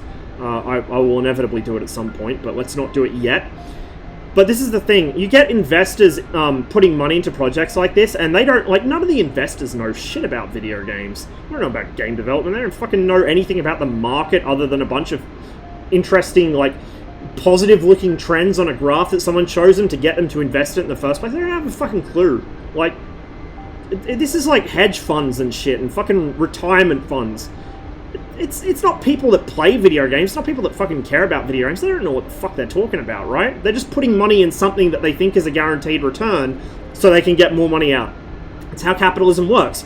Put money in, magic happens, usually involving enormous amounts of worker exploitation, especially in the video game industry, which is horribly unregulated, and then magic comes out, and suddenly you have a shitload more money than you put in, right? That's the basic premise. But because they are, like, you know, the standard human monkey brain cannot plan more than a couple of years ahead. We cannot do long-term thinking. A few specific people are better at it than others, but humans are not wired for long-term thinking. They're wired for short-term gratification. And, you know, for all the fucking boomers saying, oh, kids these days are all instant gratification on their phone, on their fucking Facebook or whatever, as the boomers sit there on their fucking Facebook all day. Humans have always been like that. The only difference is the medium through which we get the instant gratification. So, that doesn't change. And it's the same problem. The investors put money into something they don't understand. They start to get cold feet because it's taking longer for their magic to happen and the money to come back, and they pull out of it. And then the project either just gets through on the skin of its teeth, somehow beats the odds like Cyberpunk has, or it flops. So many promising games, so many promising technologies, so many things that could have made humanity better as a whole. Again, not just games, anything, any sort of tech development, anything. So many things have had the plug pulled on them because fucking investors who don't know shit from their elbow get cold feet and pull the plug. And then, even if it does succeed and post a massive return, they pulled their money early and they lost out, so... Gotta go. Catch you later, Josh. Thanks for hanging out, man. We are up around Sochi somewhere. Might land at the airport. Funny when boomers say that, and they're the ones you can find sitting on their asses at the pokies 24/7. Yep, go into any Australian pub or club, go into the fucking gaming section, and just see how many fucking silver wonders are sitting at the pokies, slamming their entire fucking paycheck through the pokies and then complaining that kids these days are the problem, they're all too lazy to work. Like, no, you fucking threw away, you know, you enjoyed all the benefits of the post-war world, free education, free healthcare, cheap housing, all that stuff, and then threw it all away by not continuing to fight for your rights. So you know, oh, I worked 5 jobs for 80 hours a week since I was 17. That's not something to be proud of. You should never be proud of your own exploitation. That's something to be angry at. And I think I kind of feel like that's why there's such a kind of lash back from that generation against younger generations. Like, I can understand why young people are pissed off at them, but understanding why older generations are pissed off at younger people is I think they're starting to realize they fucking played themselves. And it's like too late for them to do anything about it now. Like, they're starting to realize, like, fuck, the kids are right, we screwed ourselves, and now, like, we can't have ours because we pissed it all away, so no one else can have it either, basically. That seems to be the mindset. That's my fucking low-rent armchair psychologist take. But it's probably not the whole thing, but it's probably a factor in it. Gilson, please. Please. Don't get me banned. Don't get me banned. Chat, do not engage with Gilson.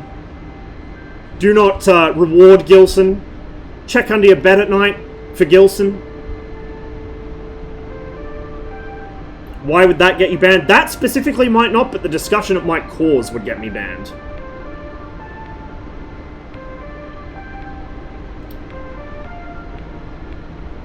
Yeah, pretty much, Steve. But yeah, like, you go to a pub or a club in Australia, you go to the gaming section, and the pokies are full of, you know, obviously not everyone goes for a slam on the pokes, and there's younger people that have a few goes too, but by and large, the people you will see sitting for literally 12 hours a day on the pokies with a cigarette in hand and a fucking drink by their side, literally all day until they're kicked out, they're all above the age of 60. Like, that's not me generalizing or being ageist. That is my personal experience. There is only one age group I have ever seen sitting for hours and hours at a time without ever moving at their favorite poker machine, and if anyone tries to take their favorite poker machine, they get territorial over it. Power lines now have collision mechanics? So I've heard. I've yet to collide with one though. And I'm pretty sure I just jinxed myself, excuse me. Does this count for Godwin's Law? Good question.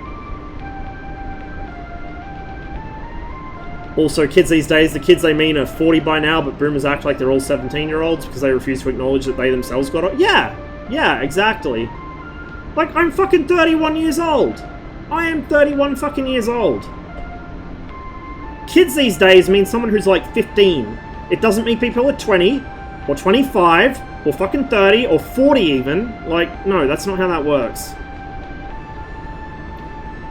Check out the IL-2 pits, they look so much crisper. I need to squeeze in some more IL-2. After this trial event's over, I'll probably give DCS a little bit of a break. I always say that and then don't do it, but I might, you know, spend a little less time on DCS and a little more on IL-2 for a bit. Closer to 60 than... Fuck off, Gilson. Don't really ban you. The spicy Twitter baiting is one thing, but that's going too far, man. Got nothing because you're young and have no work experience. I'm 35 and have no work experience because you folks never let me get a steady job in your companies. Yep! And all the available positions were taken by somebody working their second job past what would have been retirement age, you know, 10 years ago, so that they can fund their third investment property. It's just... Or like, oh, you don't own a home, so how can you comment on the property market? I don't own a fucking home because I've been priced out of the market by people buying fucking places to rent to people my age.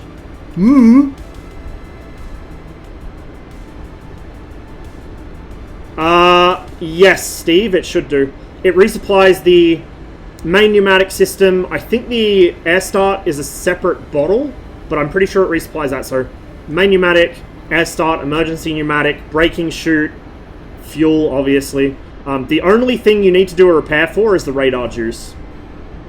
I actually would prefer if Magnitude made it so that a repair also refills the air bottles for the brakes, because I'm going to be real here. Unless you forget, and we've all done it, me included, unless you forget to put the gear lever back in the neutral position, There is no reason on God's green earth why you should need to refill the air bottles after a takeoff and landing in the MiG-21. You could probably do 3 or 4 takeoff and landings in the MiG-21 and still have air to spare in the bottle.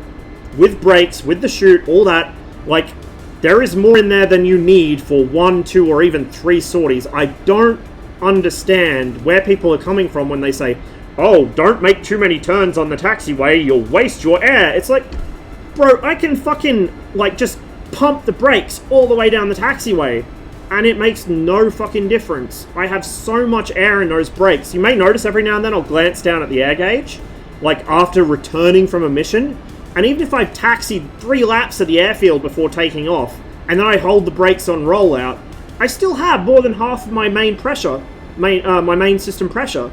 It's not an issue. It's a non-issue. It's just one of many things about the 21. People make a massive issue out of it. It's like, no, it's not a real thing. It's literally not a problem. Like, there's just... Every module has it in DCS about, oh, this module's super hard, or this module's super difficult, you know, it's super bad at this, and it's usually wrong. But the 21, I feel, is like a mecca for bad opinions and like, dumb shit. Because people... look, a lot of the actual English language documentation is either secondhand or a different variant or wrong, flat out wrong. Most people don't even read the original documentation. I have the pilot's handbook reprinted in English. It's the actual pilot's handbook from MiG-21 BIS. I've skimmed it, I haven't read the whole thing.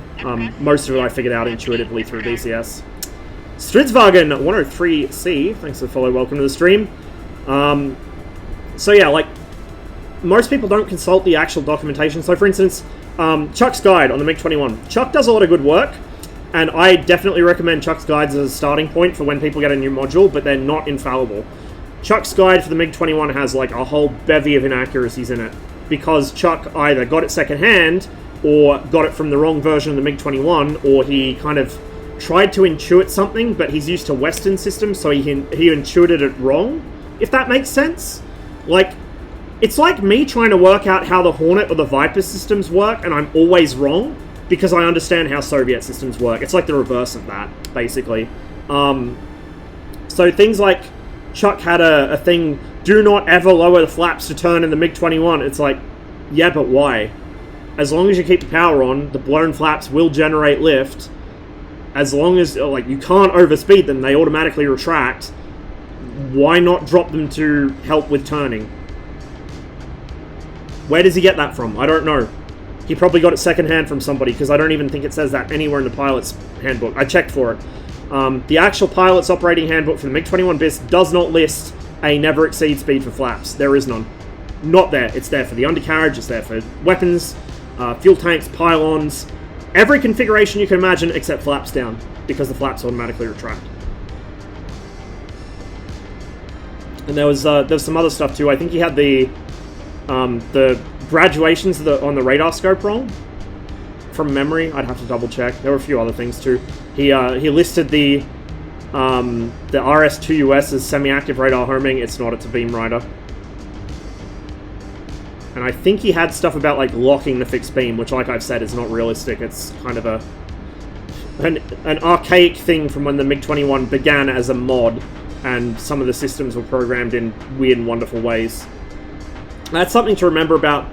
And this applies to all the modules in DCS. They're evolving works. Sometimes they change with time, some more than others.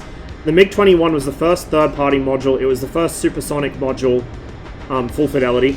It was the first full fidelity fighter, so it was the first thing with a fire control radar that was actually full fidelity. So on and so forth. And it started as a mod, made by like one guy, I think. And that fell through. Like, there was a Kickstarter for it, then it fell through, and then Leatherneck at the time picked it up and kind of completed it. So there's a lot of stuff that was from before Leatherneck picked it up. There's a lot of stuff from before Heat Blur split off.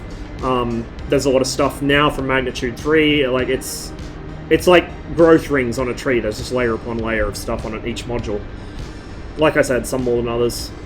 Ice Cream House, thanks for hanging out with us, guys. Sleep well, man. and I'll catch you next time. Jeez, it must be pretty early for you. You're only a couple of hours behind me, I think, so you must have a messed up sleep schedule like I do.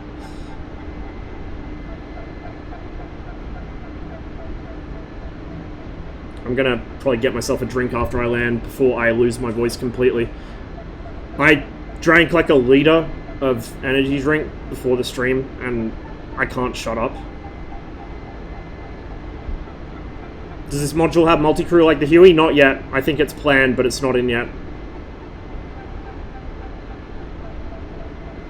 Know where I can get a change pants, had to relight at 100 meters. I've done that more times than I'd like to admit. Sometimes 2 or 3 times in a row. No kidding, it's how I lost my student job. Got taken over by a retired bloke. Growing up is so fun. I know, right? It's like the intergenerational version of like 2 kids, and whatever the older kid is, stop hitting yourself, as they make the young kid hit themselves with their own hand. That's basically that.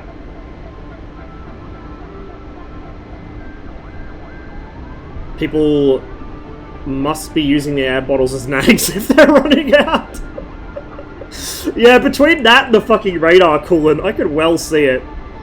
Look, some of the fucking opinions I've seen posted about the MiG-21 on Hoggit and on the forums, and some of the things I've seen people call bugs when they're actually realistic features of the aircraft, they must be hitting the fucking nangs. Like, there's no other explanation for it, seriously.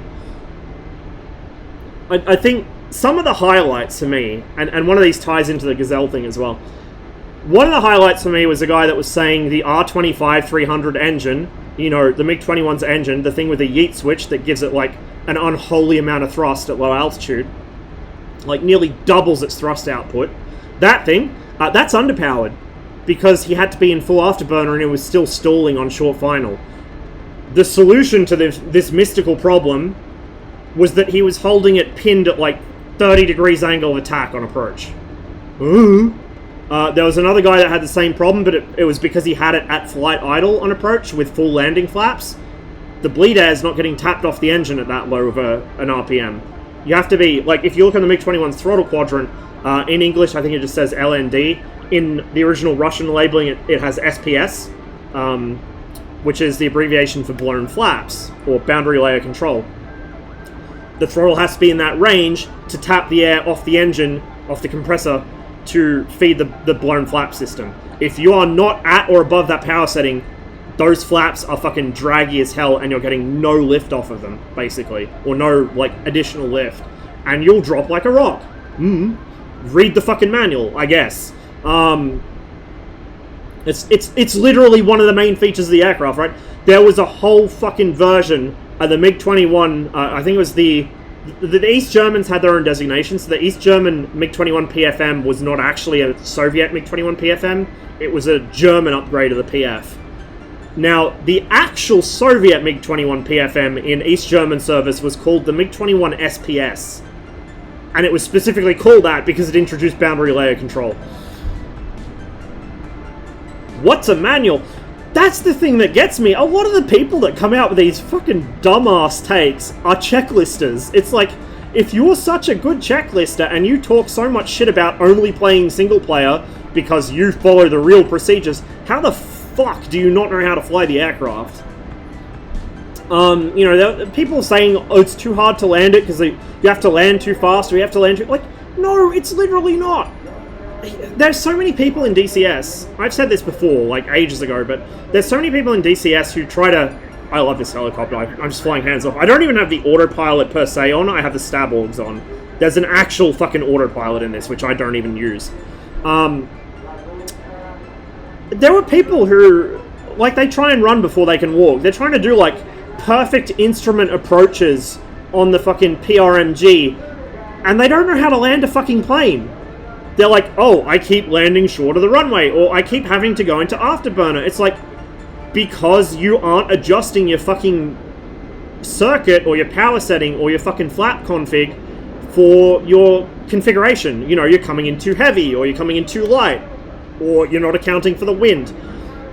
Like, if I'm coming in heavy, which I often am on the Cold War server, with missiles and more than half of my fuel, I usually only take one stage of flap, unless I'm already fast. If I'm fast and low, I'll take both stages. If I'm fast and high, I take both stages. If I'm fast and low, I'll take one stage. And you have to land fast if you're heavy, right? Otherwise, it bottom drops out from under you.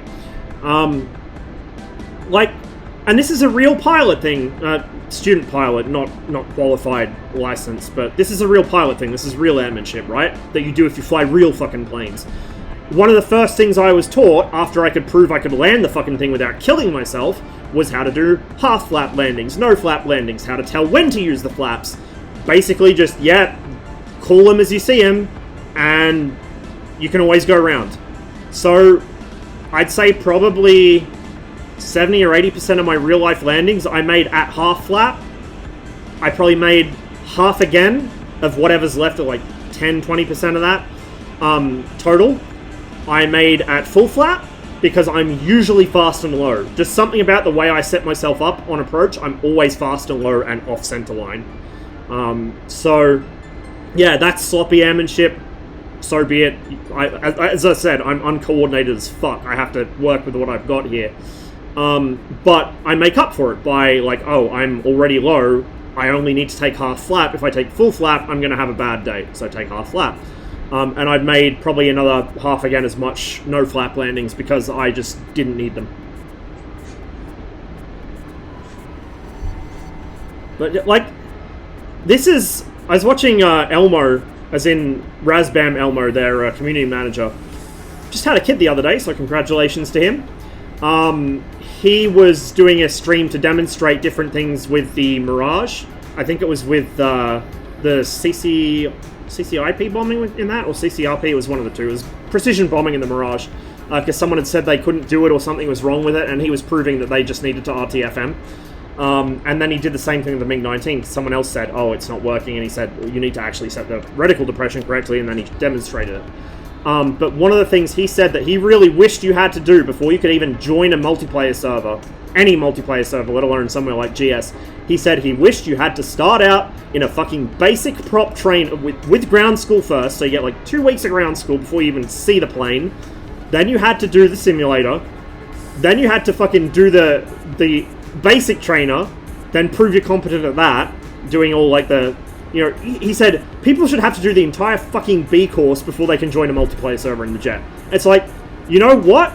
I can see the benefit of that right away. I couldn't do it. I don't have the brain capacity or the attention span for it. Maybe if I get my legally prescribed meth and that settles down the shitstorm that goes on in my head, maybe I'll be able to do it then, but I just don't have the focus to do that. But because I have some real-life flying experience and I've been playing Sims since I was a kid, I have a really good sort of basic instinctive feeling for how the aircraft's flying, and so it didn't take much to teach me those concepts.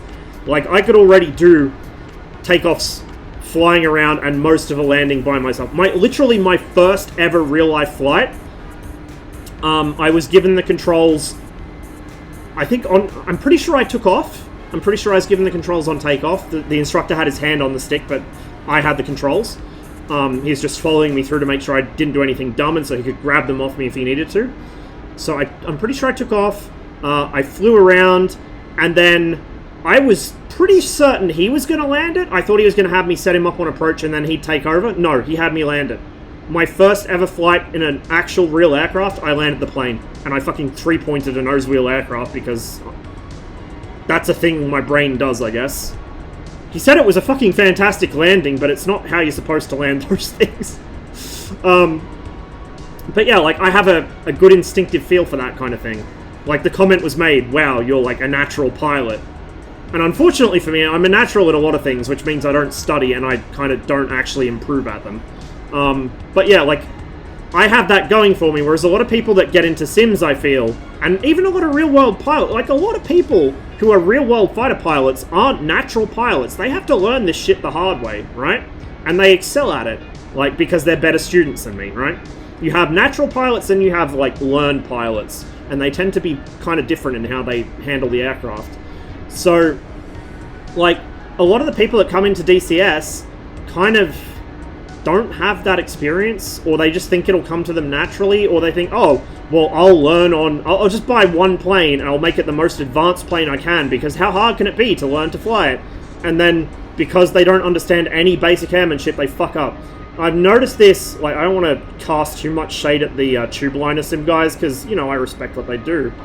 But it has to be said that from what I have seen, and to be fair, I don't, like, watch them a lot, so I've only mostly seen highlights and clips of when they fuck up, to be fair, and those exist in me for sure, but what I have seen of the tube liner guys, mostly the ones who are just in it for the simming, not the real pilots who do it in their downtime, but a lot of the guys who do it as like a relaxation thing but don't actually have the real-world flight experience, as soon as that autopilot disconnect gets bumped, or something goes wrong that triggers the autopilot disconnect, or they put in something wrong and the autopilot does something they didn't expect it to, they shit their pants. They absolutely fucking shit themselves, and they lose the aircraft right away.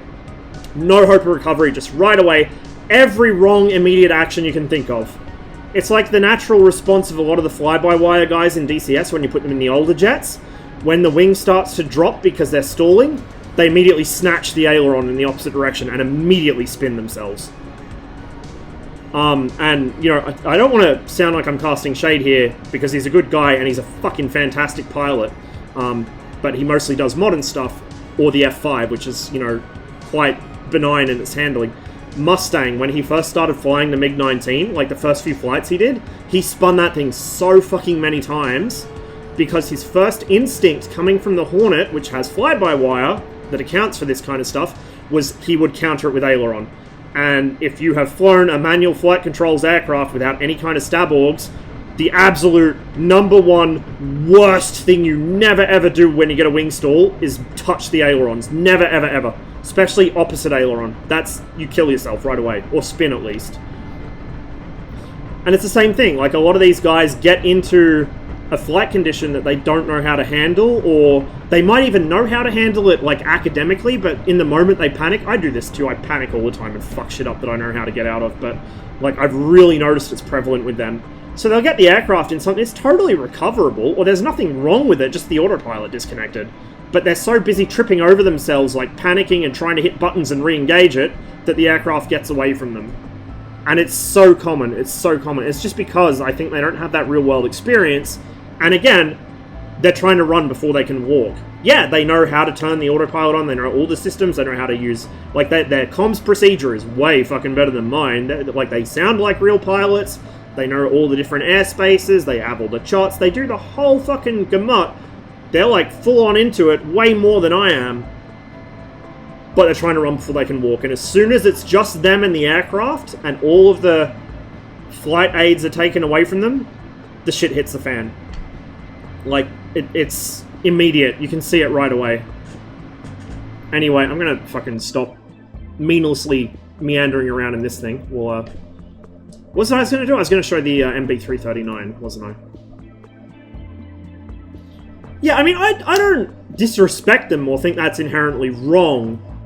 I just think that a lot of them aren't very self-aware of it. If you are the kind of person that is like that and is self-aware, and there are a lot of them out there, like people who are like, I know I'm doing it wrong, and I don't give a fuck. Good, power to you. That's fine. But it's the people that come in with the attitude that just because they're a checklister, excuse me, and they bought the fancy MFDs, and they've got the fucking... the NATOPs in front of them, and all this shit, but they can't handle a fucking L-39 or a Cessna 152, you know, oh, it's wrong, and I know it's wrong because, like, no, it's because you fucked up and the aircraft got away from you. Like, as soon as you're behind the aircraft, you're screwed. And it's very easy for that to happen in a jet. Like, again, it happens to me in the MiG-21 plenty of times. It happens less than it does to other people, but it does happen to me in the 21. And that's one of the... A lot of people would say that's one of the disadvantages of streaming. I actually think it's an advantage to an extent. You guys see me when I'm having a shit day and I'm in a bad mood. That's maybe not so good. But if I'm having a bad flying day, or if I fuck up once in a while on a good flying day, I can't cut that. You guys don't. You guys see it. I can't hide it. I can't pretend it never happened. I'll joke that it never happened, but you guys saw it. You all saw it. You probably know exactly what I did wrong, just like I knew exactly what I did wrong. you know, as I make the mistake, I immediately know I've made the mistake, and I know what I should have done, and I know this is probably going to happen again. I'm probably going to do the same thing because I'm fucking smooth brain. But, you know, I can't conceal anything I fuck up. Anything I do wrong is here for everyone to see. So you guys can hold me to account on this, right? And I can't say one thing and then do another in my own private time. And it's actually really funny because a lot of people are like, oh, these content creators, fucking hate that term. These content creators, it's all a sham, you know, it's all a dog and pony show. They might put together a video where they get 20 kills, but they actually die twice as many times. It's like, can't speak for the YouTube guys, but you guys have seen how often I die compared to how often I kill people. Pretty sure it's not like that bad of a ratio. Just throwing that one out there. Opinion leader, oh my god, that's even worse than fucking content creator, dude. Only a Russian-based company could come up with the fucking term opinion leader. Like, that is so Russian company. Anyway, your ears must have been burning because we were talking about helicopters for a very long time. I want to see you in the Apache when it comes out. I want to see what you think of that. Because then you might be able to really have a gotcha on ED about the VRS. Because you can just be like, no, this literally doesn't match the real thing. VTuber Ross. Why are you like this? I know it's wrong, because when I do the same thing in F18, everything's fine. Yeah, there's a lot of people like that. Cuban MiGs use us. Oh, dude. What gets me, the latest wave of give me this that I've seen, and I don't understand this, there's a lot of people asking for twin-seat Red 4 aircraft. And it's like, the Su-30, okay, I kind of get it. It's basically a Strike Eagle. It's a Russian Strike Eagle. It's flyable by the front seat only. You don't need a backseater, but the backseater is there to split the workload. Same as the Mudhen. The Mudhen doesn't need a backseater, except to flip like 4 switches. But he's there to handle the workload, because handling the comms of doing CAS or doing a strike mission or something like that in conjunction with ground forces, that's a lot of fucking back and forth. And the pilot's got too much shit on his mind already, plus dealing with the targeting pod and putting in coordinates, all that. That's why the Mudhen's a 2-seater. It's not because you actually need the back guy to operate the systems, it's because the back guy needs to handle all the mental overload of talking to the guys on the ground, talking to the other aircraft, and targeting the weapons while the pilot focuses on not crashing, basically. Same thing with the Su-30. So I can understand why people would maybe want a Su-30. I'm personally not interested. If we get a flanker, I want it to be a single-seater. But a lot of people are like, oh, I want a MiG-23 UB, or I want a MiG-29 UB, or I want a MiG-21 UM. It's like, why? Like, what are you going to do with it? Are you going to have your friend sit in the fucking trainee cockpit while you sit in the instructor cockpit and flip the engine flameout simulation switch while sitting there giggling to yourself? Like, why bother? Because if you're in a MiG-21, 90% of the DCS community don't need you doing that to kill their engine. They do it themselves, right? Like, there seems to be a fundamental misunderstanding amongst the community, even people who should really know better, you would think, that 2-seat equals better. That's not how it works. Like, so this has come up before, but the only, that I can think of off the top of my head, the only Soviet air-to-air platforms which actually required a backseater to operate the radar are the Tu-28, the Fiddler, the Yak-25 and 28P, the Flashlight, and I forget what the... Oh, I think it... Firebar, yeah. I think the 28P was the Firebar NATO reporting code. And the MiG-31. That's all I can think of. Everything else is single seat. The interceptors are all single seat, the fighters are all single seat, the strike aircraft are all single seat. The only thing that isn't tactically is things like, you know, the Su-24, the actual dedicated tactical bomber. And people are like, oh, give me a MiG-21 UM, 2 seats. Like, what are you gonna do in the back seat? Sit there and play with your dick? Like, you have duplicate flight controls, duplicate flight instruments, you have the instructor's panel so you can override the front seat and give him, like, simulated failures. That's it. You don't have a fire control radar. I don't even think you have a gun ranging radar. I know in the MiG-23 UB there's no radar whatsoever, not even gun ranging. I think the 21UM had a gun ranging radar on some of them, but not all of them. And the 29 UB has no radar at all either. So you've got basically WVR only combat capability, degraded WVR only combat capability. You got less fuel, so you can stay in the air less time. In the case of the MiG-21UM, you've got a worse engine than what we have in the BIS. So less power, more weight, less fuel, less actual weapons capability. What are you going to do with it? Like, people seem to have this idea that because the Tomcat's a thing that exists, and the Phantom's a thing that exists, every jet that has two seats, the back seat guy is doing something unique that the pilot can't do from the front seat, which is totally wrong. That's a minority of aircraft. That's not a majority, that is a minority. It's more common in things like tactical bombers, where you actually have a dedicated bomber navigator, or bombardier navigator, usually sitting side by side in Western aircraft. Or in Western interceptors, like, you know, the Voodoo, the Phantom, the F-14. Those had two people because the radar set needed two people to deal with it. Soviet interceptors only, except for the ones I mentioned, which were longer range interceptors and very early on in the piece, the vast majority of the Soviet interceptor force were single-seaters that had a radar more or less equivalent to what we have in the MiG-21 BIS. They required one person to operate. It was a basic bitch radar. It was only there for fire control. That was all it did. That's it. I need a drink before I lose my voice. I'll be right back, guys.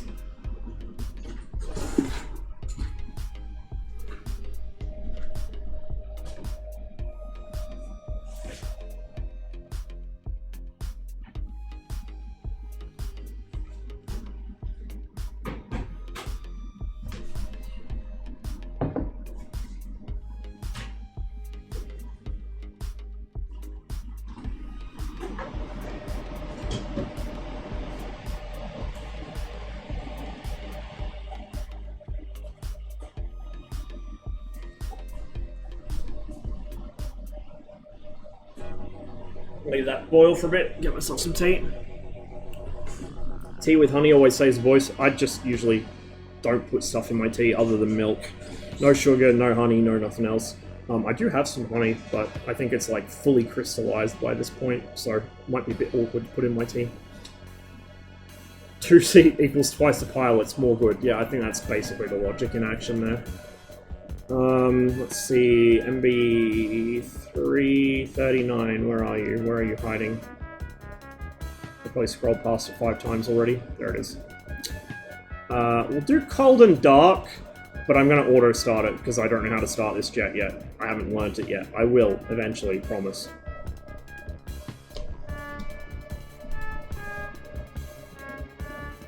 I think the last stream was before I spoke a bit about how it kind of feels like it's not even, but it's actually the frame rate of the flight model makes sense, is low. Like the flight model's only computing every, say, 10th of a second or something instead of being smooth. It's hard to describe, and I don't know if it's just because my PC's a potato, or there's a bug, or some other bizarre conflict with DCS that I'm not aware of, but it felt jumpy. Not bad, but jumpy. And we might see that again here, I guess we'll find out. That was my immediate impression of this jet. I think it's a mod thing. I think it's a mod flight model thing.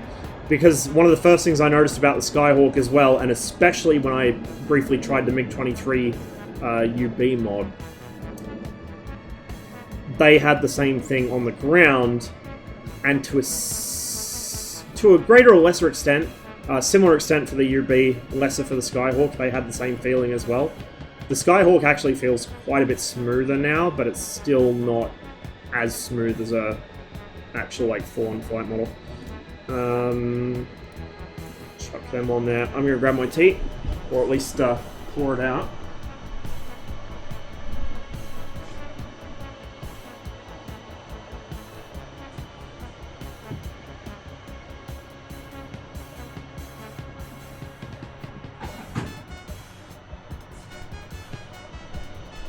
Give that a couple minutes to brew itself up.